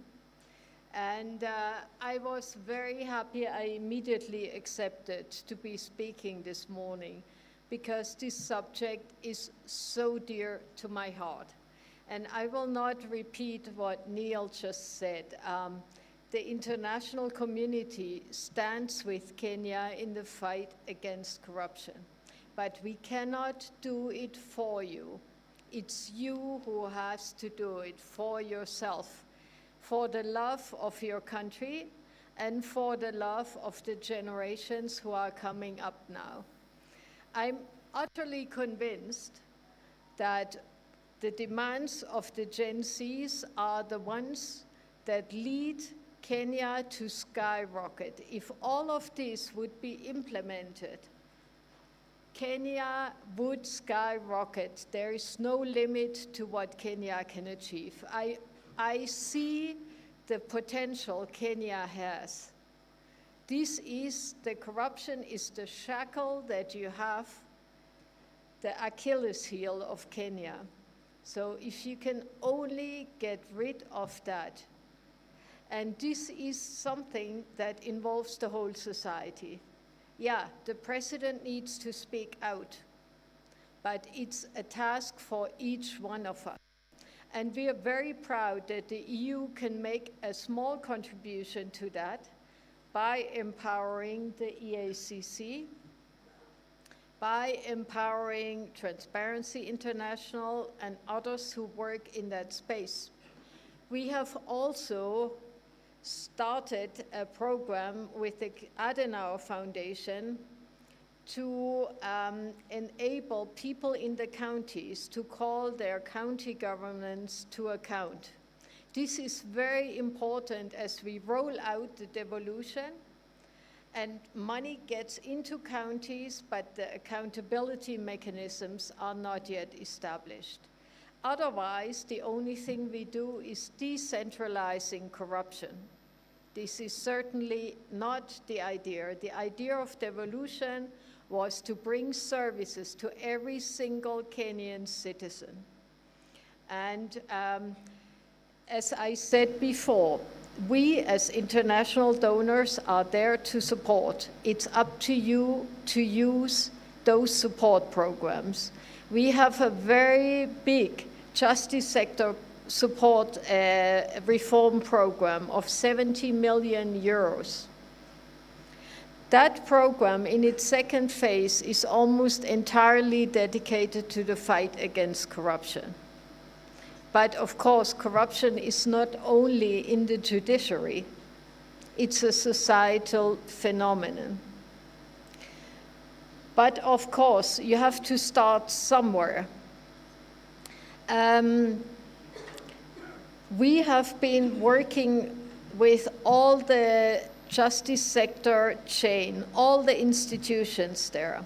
And just a few days ago, I met with the new inspector of police who has agreed to move forcefully on the digital traffic fines. So that will make it much more difficult for police to extort on the roadside. He also agreed to digitize the occurrence book in the police station. This will make it much more difficult to throw people into prison without registering them in order to extort money. So these are just some examples of where, with political goodwill and our money, we can make a big difference in Kenya. But it needs political willingness from all sides and from each and every citizen to say no to corruption. I was really shocked when I read in the press the statement of the finance minister recently. He said in the regional meeting of his counterparts, I cite, "We stole more than 2 billion Kenyan shillings daily of public funds. If you stole just 500 Kenyan shillings, rather than stealing 1,000, we can cut theft by half. And drastically reduce our external borrowing." That's the key, ladies and gentlemen. You don't need any IMF, you don't need any World Bank, you don't need any USAID, EU, etc. If you curb corruption, you have more than enough money to go around. That's the opportunity, the golden opportunity for Kenya. But it needs a very big shift. And that shift cannot be done by EACC or anybody else. It's a society as a whole. And that's why I'm so encouraged by young people to say no to corruption. But it's easy, of course, to go to the street and say no to corruption. The challenge comes when the challenge comes to you and the opportunity comes to you. So each one of the young people, of course, will be put to the test at one point. And I don't blame people who need a driver's license or an ID card or admitted to school. And the only way they can do that is by paying a bribe. Sometimes, I remember in one of the previous anti-corruption days I was speaking, and there was a test done among the participants. And all the participants, like you today, are people who are engaged in the fight against corruption space. So it was an online self-test. The result was that more than 60% of the audience, a very select audience, has been engaged in acts of corruption in the last couple of months. This is the prevalence of what we are talking about. If corruption is the system, it's almost impossible to stay out of it. So the system needs change, and that is very difficult to do. But anyhow, we have young and determined youth who really want to make a difference and who are patriotic, who are determined, who have all the tools and the capacity. So I really hope that this power of change will be infectious and will drive us forward. I'm also happy that in the State of the Nation, President Ruto made a strong recommitment to the fight against corruption. But as I said, he cannot do it alone, and he has to be supported but also monitored by the society.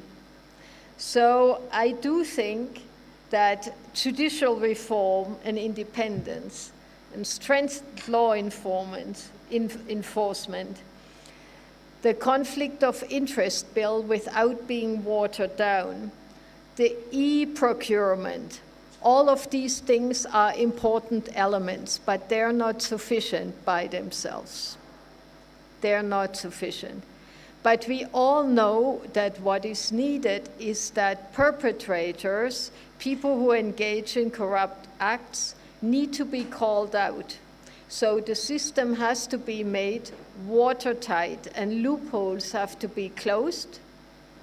But I'm very, very happy, and I want to give a compliment to EACC now about the recovery of assets. So EACC is recovering assets valued at approximately 8 billion Kenyan shillings annually and undertakes disruption operations saving Kenya approximately 30 billion Kenyan shillings annually. But of course, if this is the percentage recovered, you can imagine the magnitude of all that is going on. But I want to congratulate the chairman and the CEO of EACC for recently handing over assets of over 5 billion Kenyan shillings to the President of the Republic on 11 September. This is significantly surpassing the Commission's biannual estimates of the Government of Kenya's financial year. This is very important also as a political signal. And I really hope that all those agencies who are entrusted by the Kenyan law to watch and monitor the corruption space will get teeth and claws and become real tigers. Talking about the tigers, you have seen that Singapore at one point was in the same space as Kenya. What was the single most determining factor that brought Singapore into another space? I think it was the fight against corruption. Actually, they more or less eradicated corruption in Singapore, and they skyrocketed the same as Kenya will do very soon. Thank you very much. Asanteni sana.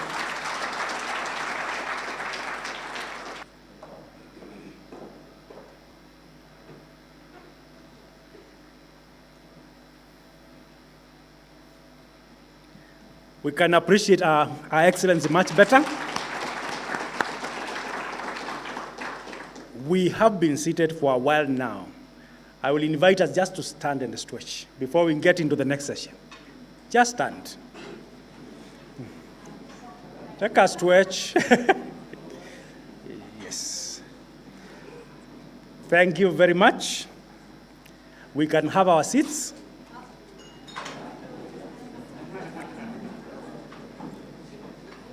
Next, we are going to have a speech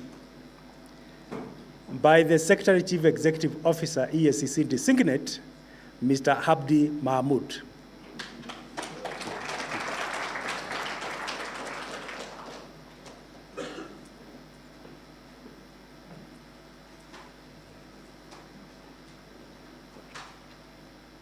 Yeah. So thank you, Jackson. Good morning. I think it is good that today we've heard from the leaders, the youth leaders that we've heard from, because they have passed a message which was directly from them. Probably if we had heard from other people, it would have been distorted.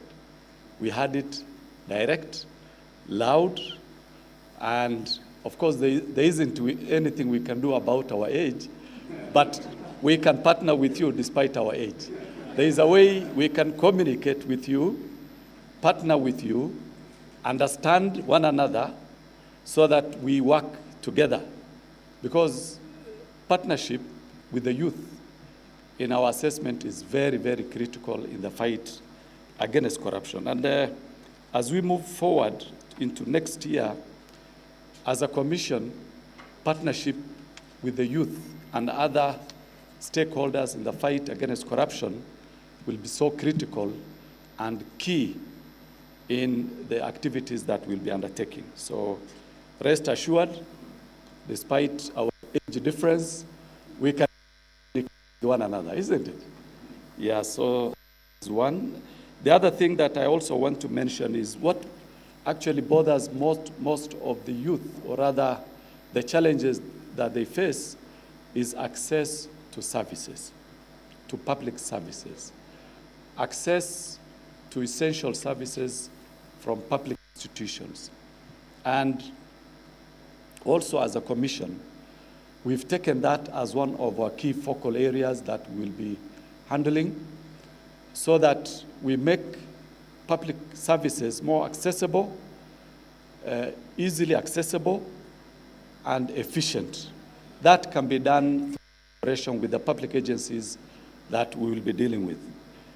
I also want to mention that from what we heard from the Vice Chancellor, Dr. Ogutu, I think his speech had summarized everything that was to be said.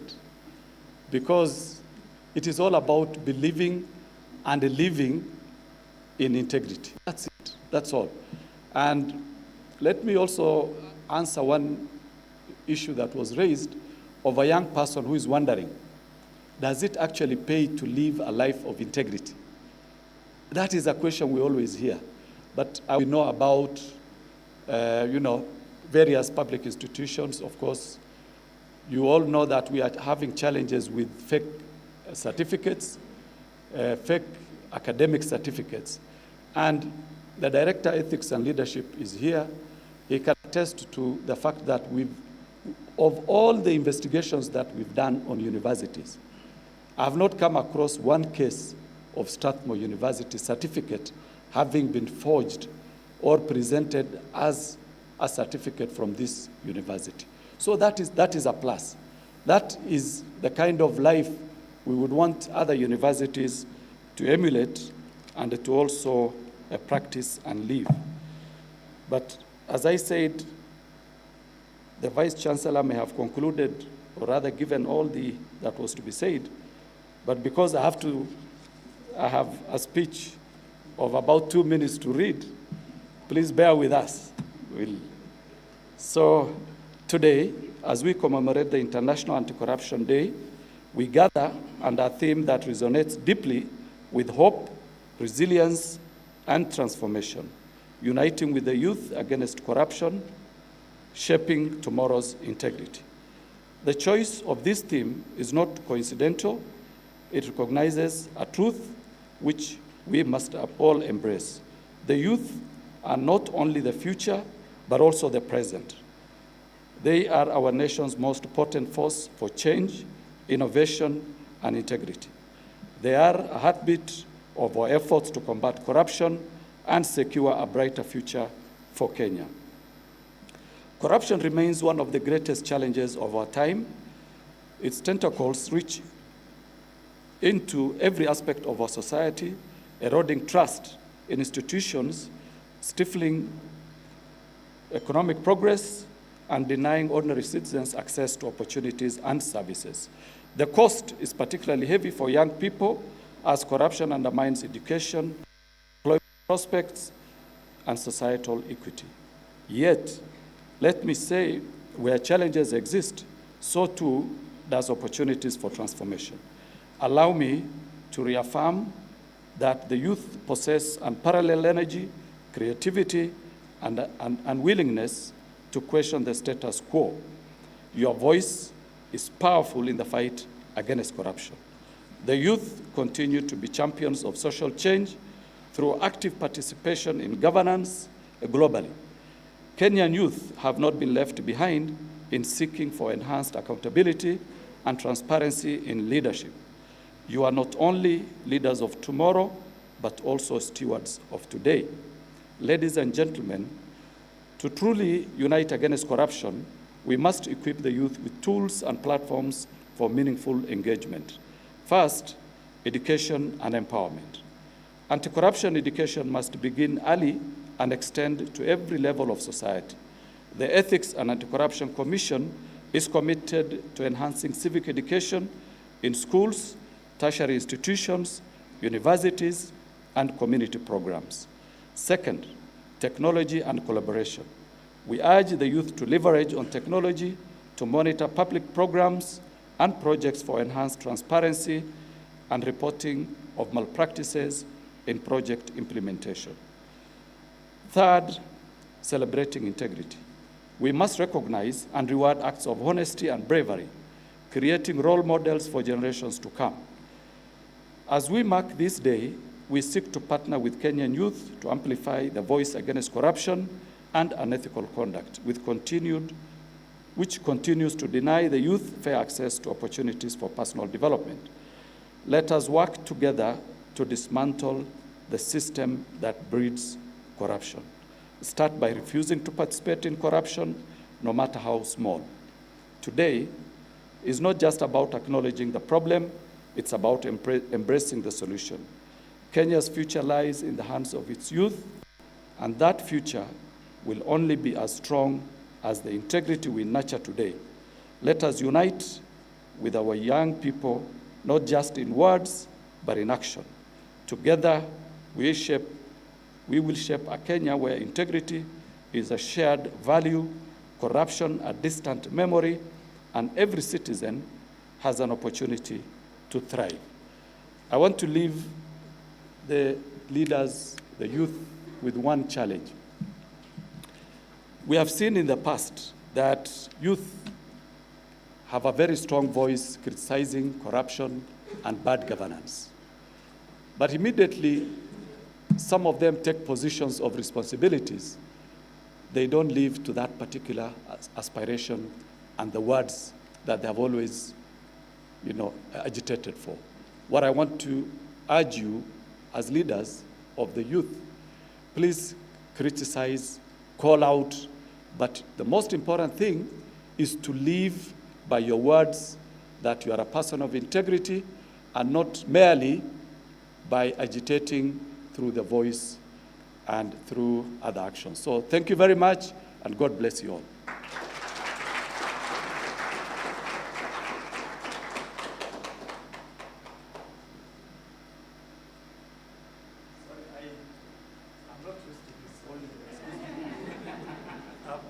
I was not used to inviting the chairperson. You know, I was used to being the deputy CEO. So you'll excuse me now. It's my honor and duty to invite the chairperson of the Ethics and Anti-Corruption Commission, Dr. Oginde. Please join me in welcoming him.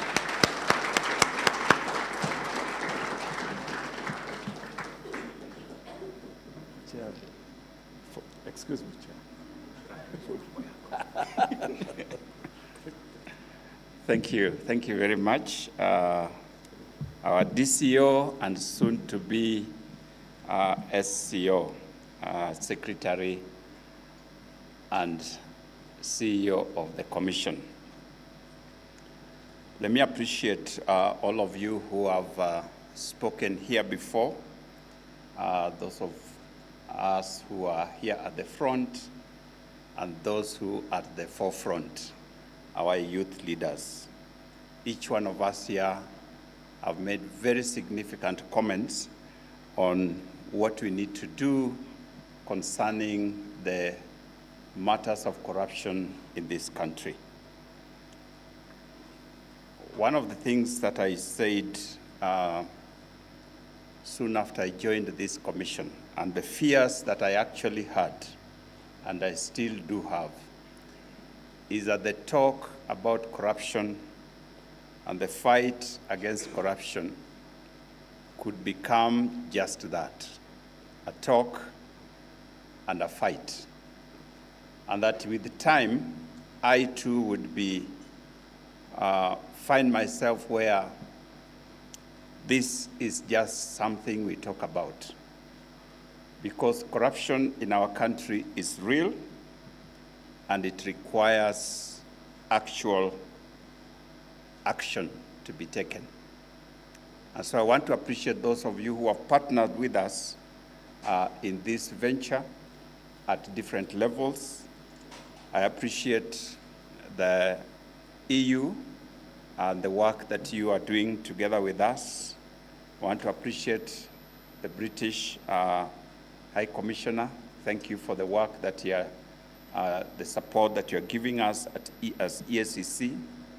UNODC has worked very, very closely with us, and we want to appreciate you for the support that you continue to give us. US, thank you very much, Maureen, for representing your country and the support that you also give us at different levels. Talking about what happened to Sheila. Oh, she walked out. Thank you, TI, for keeping us active and constantly measuring how we are doing. And the Youth Council, thank you. These last few days have been our time together. And Gloria, we have shared platforms in different contexts, and we are hoping that we can work even more closely to get the young people more engaged. And all of you who are here, Strathmore University, for hosting us. Thank you, Dr. Ogutu, for hosting us in this place. And the young people for coming and challenging us. Thank you for those very animated presentations. I felt young again. Let me tell you, when I was your age, that's what I used to be told, that I'm a leader of tomorrow. And that tomorrow has come for me. Yours will also come. So don't be afraid. It is going to come. The fight against corruption is not an easy one. It is not an easy one. And it involves, as some of the speakers have already mentioned, it has to take all of us being united against this vice. The UN designated the 9th of December to be the day when we pause and consider this vice that is not just local, is a global vice, and see what we can do about it. When it was first established in the year 2003, Kenya was the first one to sign the Convention on Fight Against Corruption, because we recognize that corruption cannot take us very far. Unfortunately, as the years have gone by, it seems that we have fallen from our commitment. And so this vice continues to eat us from within, and if we do nothing about it, we are likely to find ourselves at a very bad place. The fight against corruption is a fight for justice. It is a fight for good governance. It is a fight for the future of our country.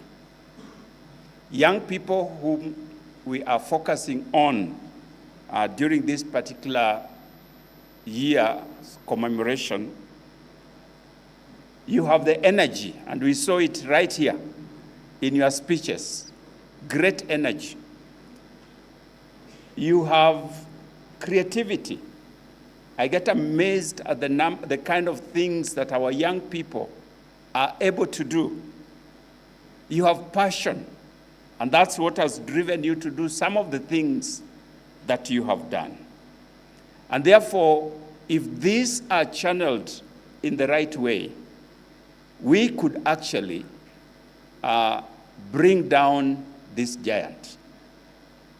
We can bring down the giant of corruption. The National Youth Council, established to be instrumental in channeling the energy of young people, we would want to see how we can work together so that young people are more engaged in this matter of combating corruption and encouraging ethical behavior. We at the Commission, we are committed to do whatever we can against all the odds and obstacles that stand our way so that we can tackle this matter called corruption.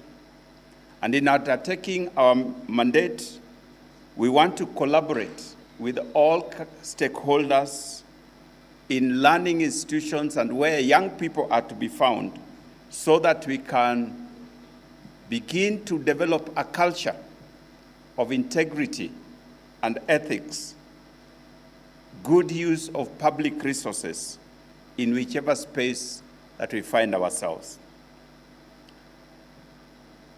We have established several measures to help in the area of educating our young people.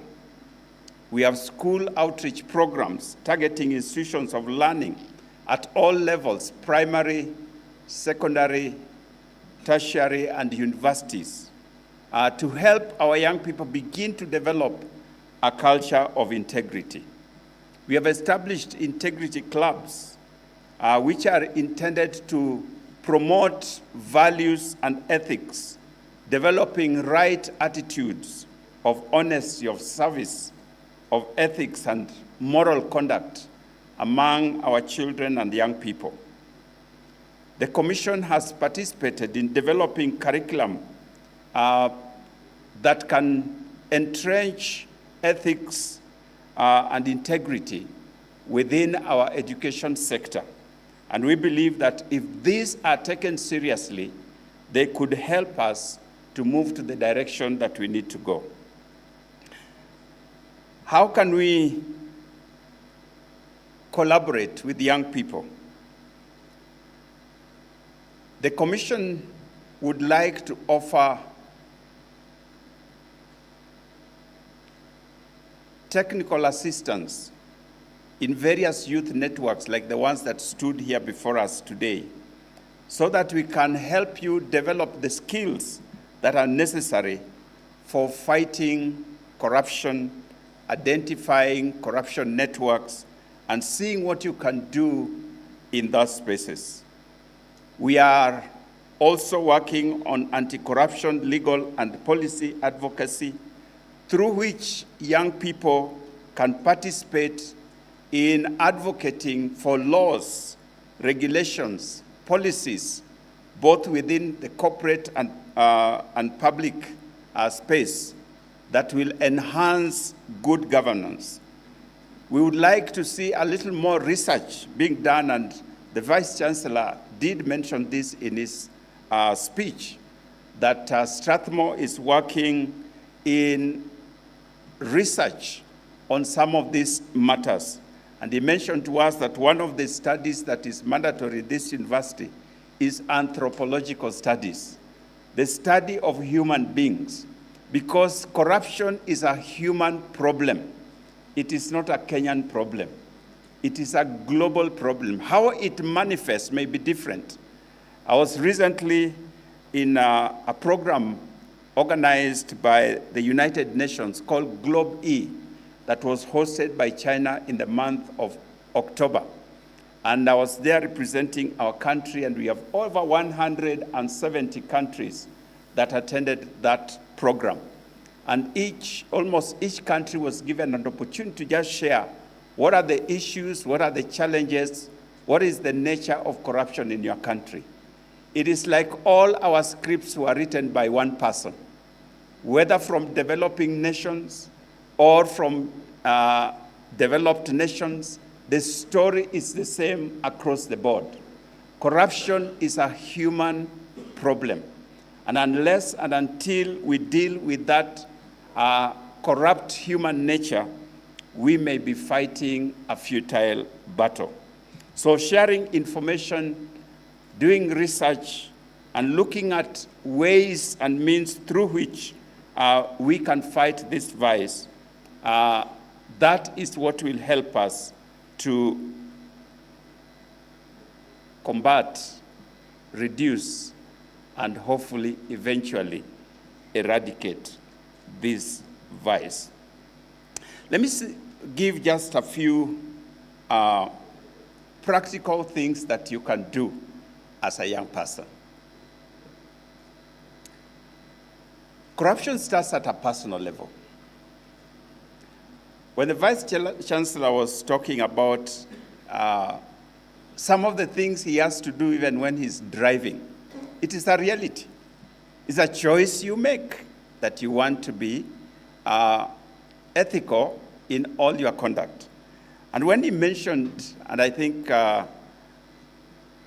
Ambassador also mentioned the same, where you did a survey, how many people have been involved in corruption in one way or another. I don't know what would be the result if we were to do that survey here. How many of us have at one point or another been involved in a corrupt practice? I reflected over my life and trying just find out, have I given a bribe, whether to escape punishment or to seek a service, or have I received so that I could offer somebody help to avoid punishment or the other? And by God's grace, I can say,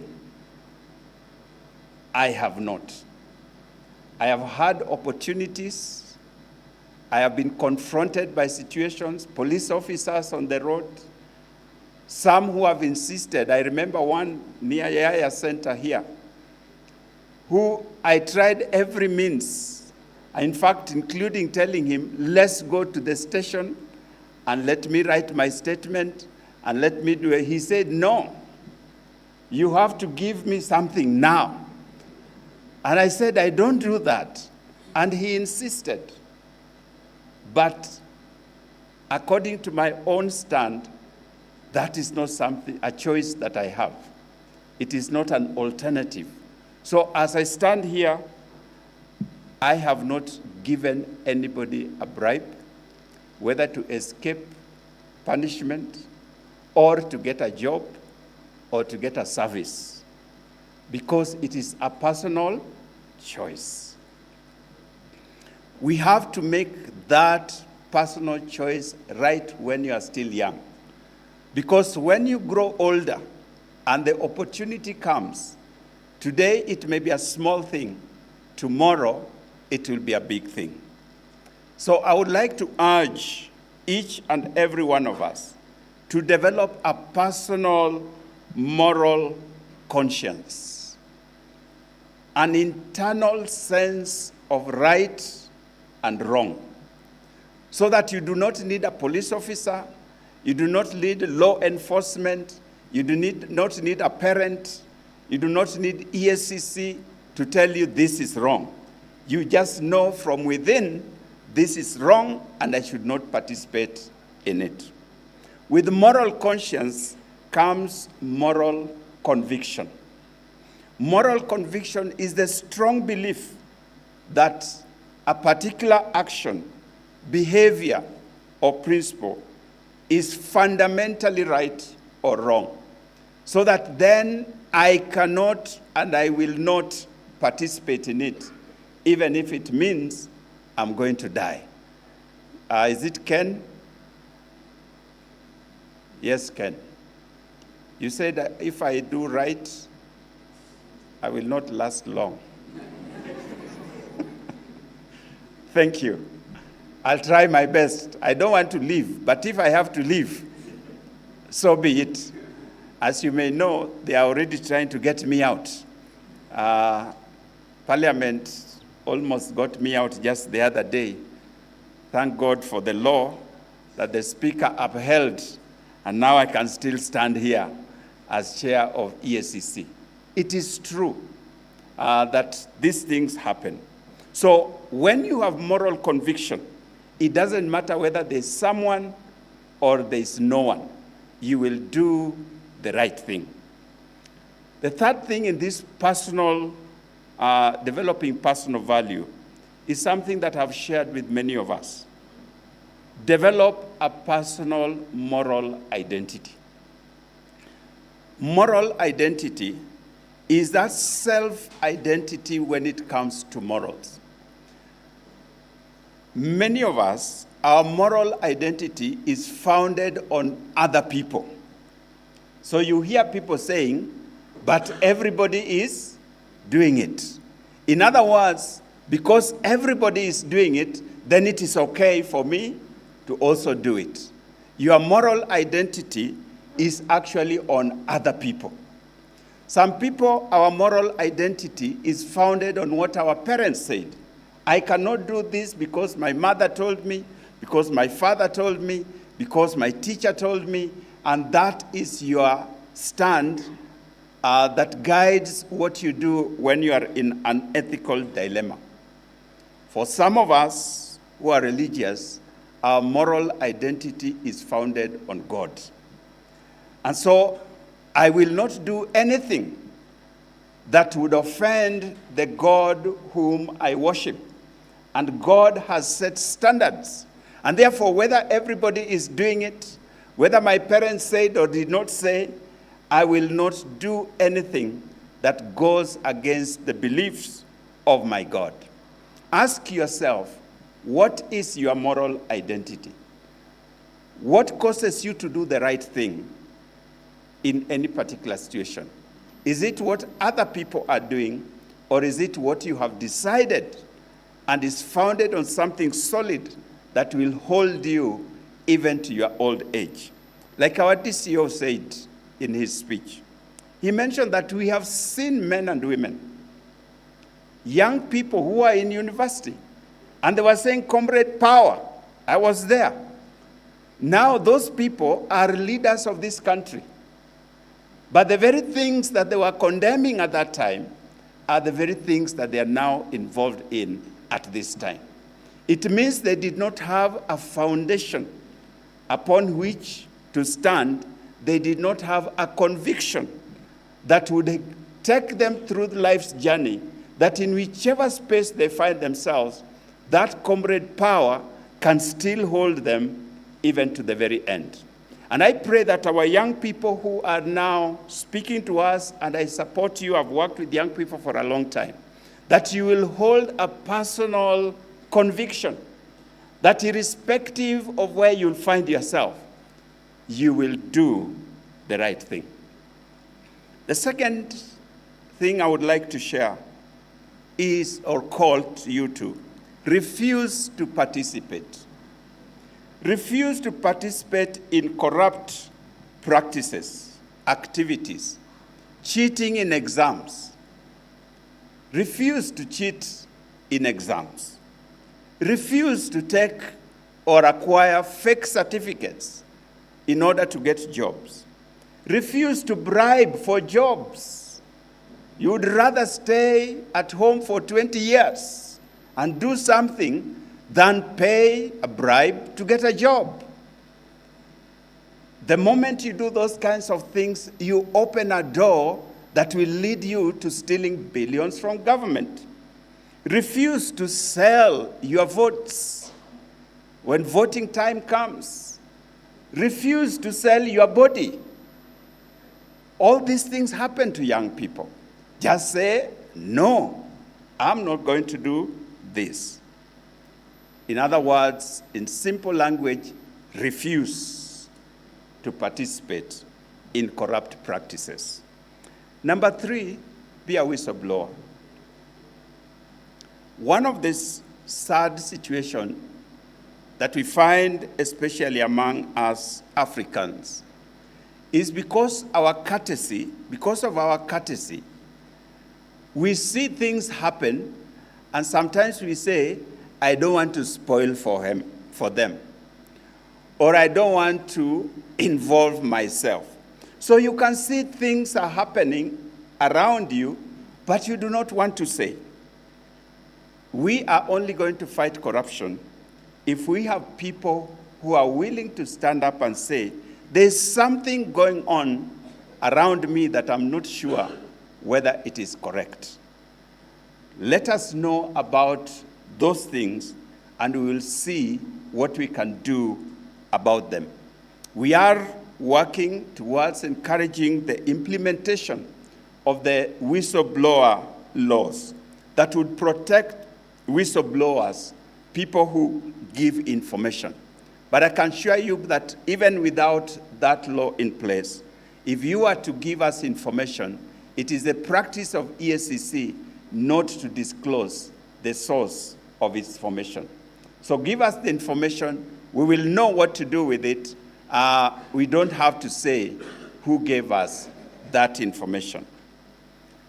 Share innovative ideas is a third practical thing I would want to say. Think through and share innovative ideas that can help us in combating corruption. The corrupt guys are usually ahead, unfortunately, because they employ professionals, they employ very sharp minds to help design their corruption networks and activities. So sometimes it is very difficult to unravel the things that they are doing, and that's why many of us say, why don't we hear more about the big corruption? Big corruption takes a lot of time and work to unravel, to prosecute, and to convict. But with technology now, where we are in the AI age, I believe as young people involved in this area, you can come up with ideas that you can share with us that will prevent and trace these people wherever they might go. This will help make our work much easier. The fifth practical thing I would like to share with us is political engagement. Let us participate in the appointment and election of men and women of integrity. One of the biggest challenges we face as a nation is that when it comes to voting, we choose people according to what they have given us, rather than according to what they can provide. Young people, refuse to be bought. Choose, elect men and women of integrity so that we do not cry thereafter. Those of us who are involved in leadership development, and particularly in HR, you would know that if you want your organization to be successful, it begins with the kind of staff that you bring on board. Because if you bring the wrong person, normally it is very difficult to get rid of a wrong staff member from your organization. It is a whole process. So take greater care in the kind of persons that you bring on board. And I want to ask young people, you have promised that this time you are going to participate actively in the election of our people. I want to ask you, please, let's get the right kind of persons who do not give us problems. Let me go home because there is no more work for EACC, not because I have worked so hard that they are being thrown out. Because now all our leaders are working according to how it should be. I will be happy to go home and be part of the disbanding of EACC because we become irrelevant because our country has ethical leaders. Refuse, as I said, to be purchased by corrupt individuals. The last thing I want to say from a practical point of view, love your country. Love your country. Patriotism, from where I sit, is at an all-time low in our nation. People are selling our country for a pittance. We would like men and women who love this country, that you will do whatever you do because you love your country. I travel in some nations, and you hear them talking about their countries, young people and old people alike, with a great sense of pride. And there are things they just will not do because of the love of their country. Here, where 2 or 3 Kenyans are involved, what are they talking about? We are talking about how bad this nation is, how terrible it is, how it is lamentation all the time. There is no way we can grow our nation if we do not love this country. It is true we have many problems. It is true we are way down. But we can rise up. We can build this country, and it can be a great nation that people will want to come to invest in, to develop. Let's love our country. I've given this example many times. I travel quite a bit in different places. It has been my practice over the years. I do not travel any other airline other than Kenya Airways, no matter how what it takes. Sometimes it is very inconveniencing, but I believe if I don't travel Kenya Airways, who will travel Kenya Airways? Who will build our country? I try to buy Kenyan to build this country. If we don't build our nation, no one is going to build it for us. It starts there. So when you see people signing documents that sell our country, it tells you that person does not love this country. They are simply selfish, thinking about what they can get, what they can eat, and they're not thinking, how can we develop our country? How can we build a future where the younger generation that is coming after us will find a space to grow and thrive and work in a way that is comfortable for them and their children. So, fellow young people, because I'm very young, I'm not 90.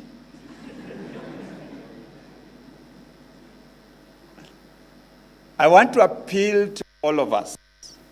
who are here today, as we commemorate this great anti-corruption day, let us remember that the fight against corruption is not an individual affair. It is not one institution. It is a collective effort that all of us have to unite. Do your part in your own corner. It may be small, it may be little, but like the Spartans who died for their nations, let us also die for our nation. Thank you, and God bless you.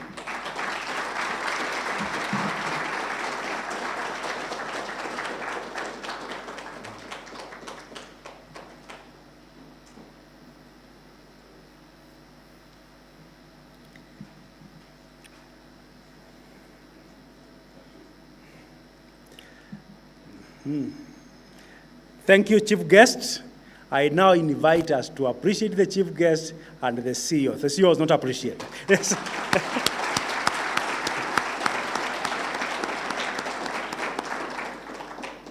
Thank you very much. I made a promise when we were starting that we will finish on time, because I did not want to break the instructions given by the university, because in future we want to partner with you again. I have been requested, when you look at your program, there is an entertainment group by Strathmore University called the Chorale Group.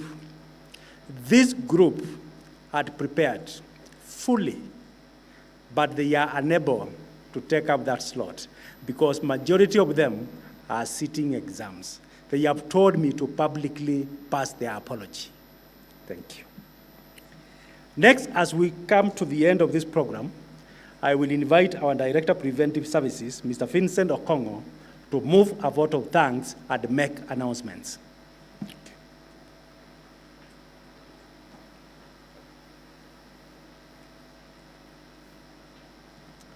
Thank you very much, Mr. Mwe, for a job well done. Let's give him a round of applause. I think he has done very well since we started. Ladies and gentlemen, I wish to ride on the protocols that were laid here before.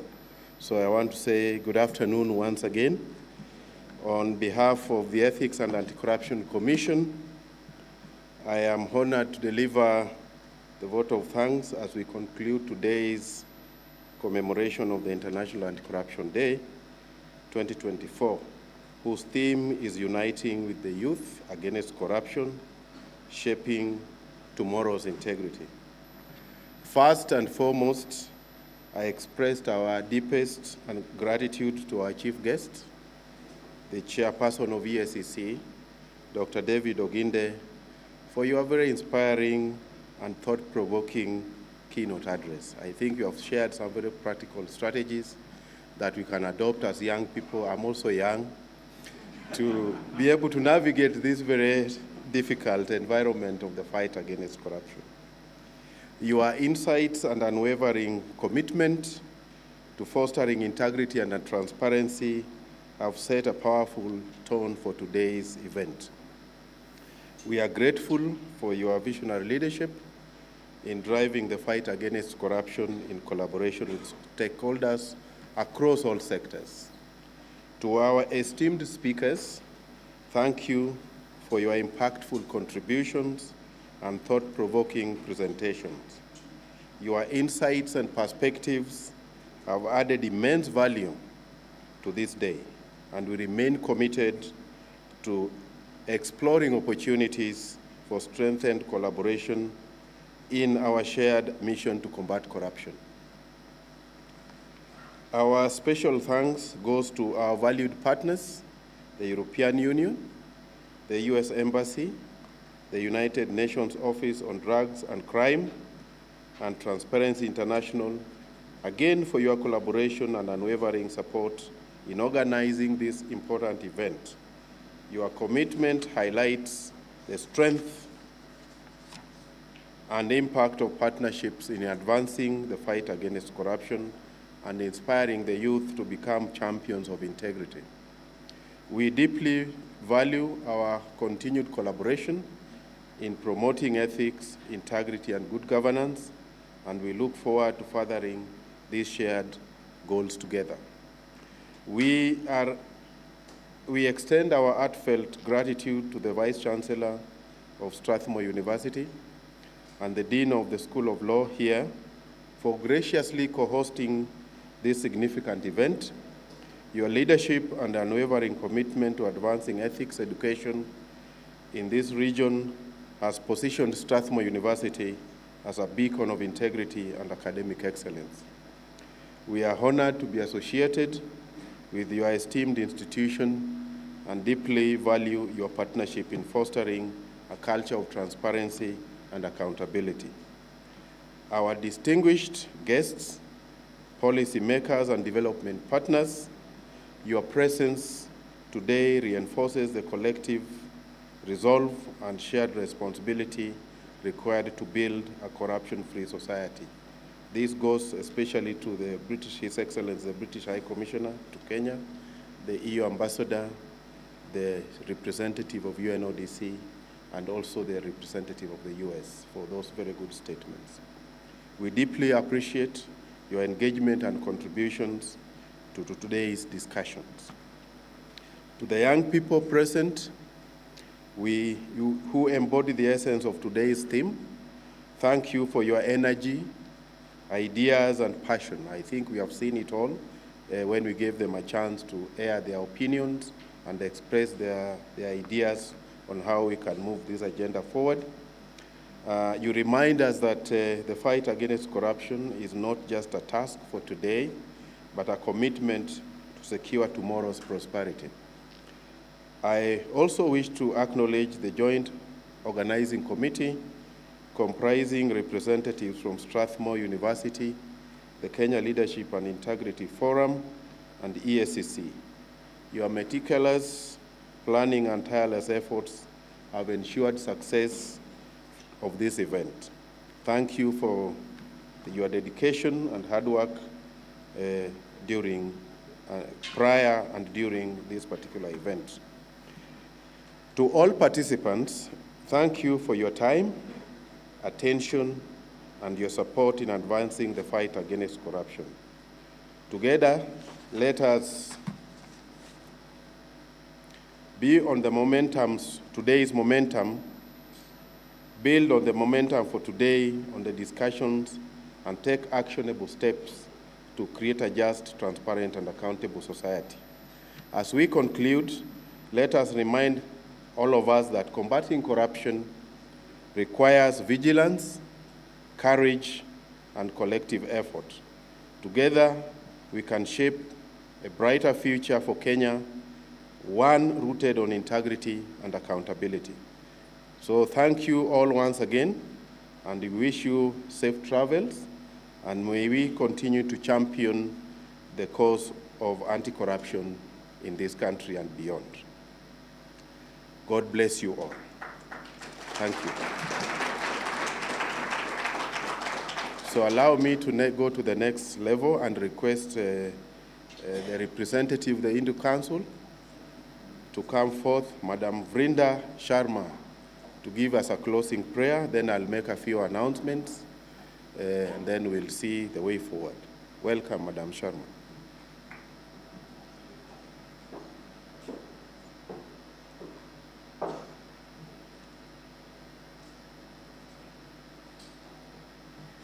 Thank you, and good afternoon, everybody. Before I do the final prayer, may I take the liberty of wishing the Gen Z all the best for the future in this fight. And as a mother of two Gen Zs, I want to say one thing. We have an equal interest because we would like to leave a better world for not just you, our children, but also for our grandchildren and our future generations. So all the best. The prayer I am going to recite is called Ashanti Path, and it is from the Yajurveda, which is written between the 9th and 6th century BC, which is more than 5,000 years ago. And it is a beautiful Sanskrit mantra that invokes fundamental peace and universal blessings for all in this creation. I will recite the mantra first, and I will do a short translation. Om Dhyau Shanti Antarikshagam Shanti Prithvi Shanti Rapaha Shanti Oshadayaha Shanti Vanaspatayaha Shanti Vishwadeva Shanti Brahma Shanti Sarvagam Shanti Shanti Revi Shanti Sama Shanti Redi Om Shanti Shanti Shanti. The word Shanti means peace. And what I have recited translates to, may peace radiate there in the whole sky as well as the vast ethereal space everywhere. May peace reign all over this earth, in water and in all herbs, trees, and creepers. May peace flow over the whole universe. May peace be in the Supreme Being. And may there always exist in all peace and peace alone. Om Shanti, Shanti, Shanti. May there be peace with all of you. God bless you all, and God bless this beautiful country, Kenya. Thank you. Thank you, Mrs. Sharma, for that prayer. Now we have 3 key events that are remaining. One, we'll have a photo session here, and I want to request our team to bring the chairs. And then we'll have a media briefing with a few people that I'll mention. And then the rest of us will go for lunch as we conclude this particular event. So to start us off, we want to take a photo. I want to please bring the chairs very quickly.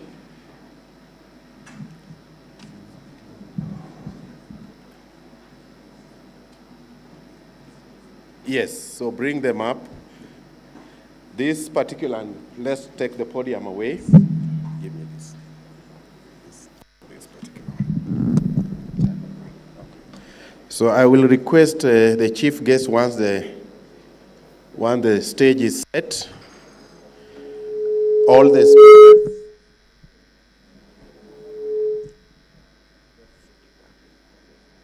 The first photo session will be the chief guest.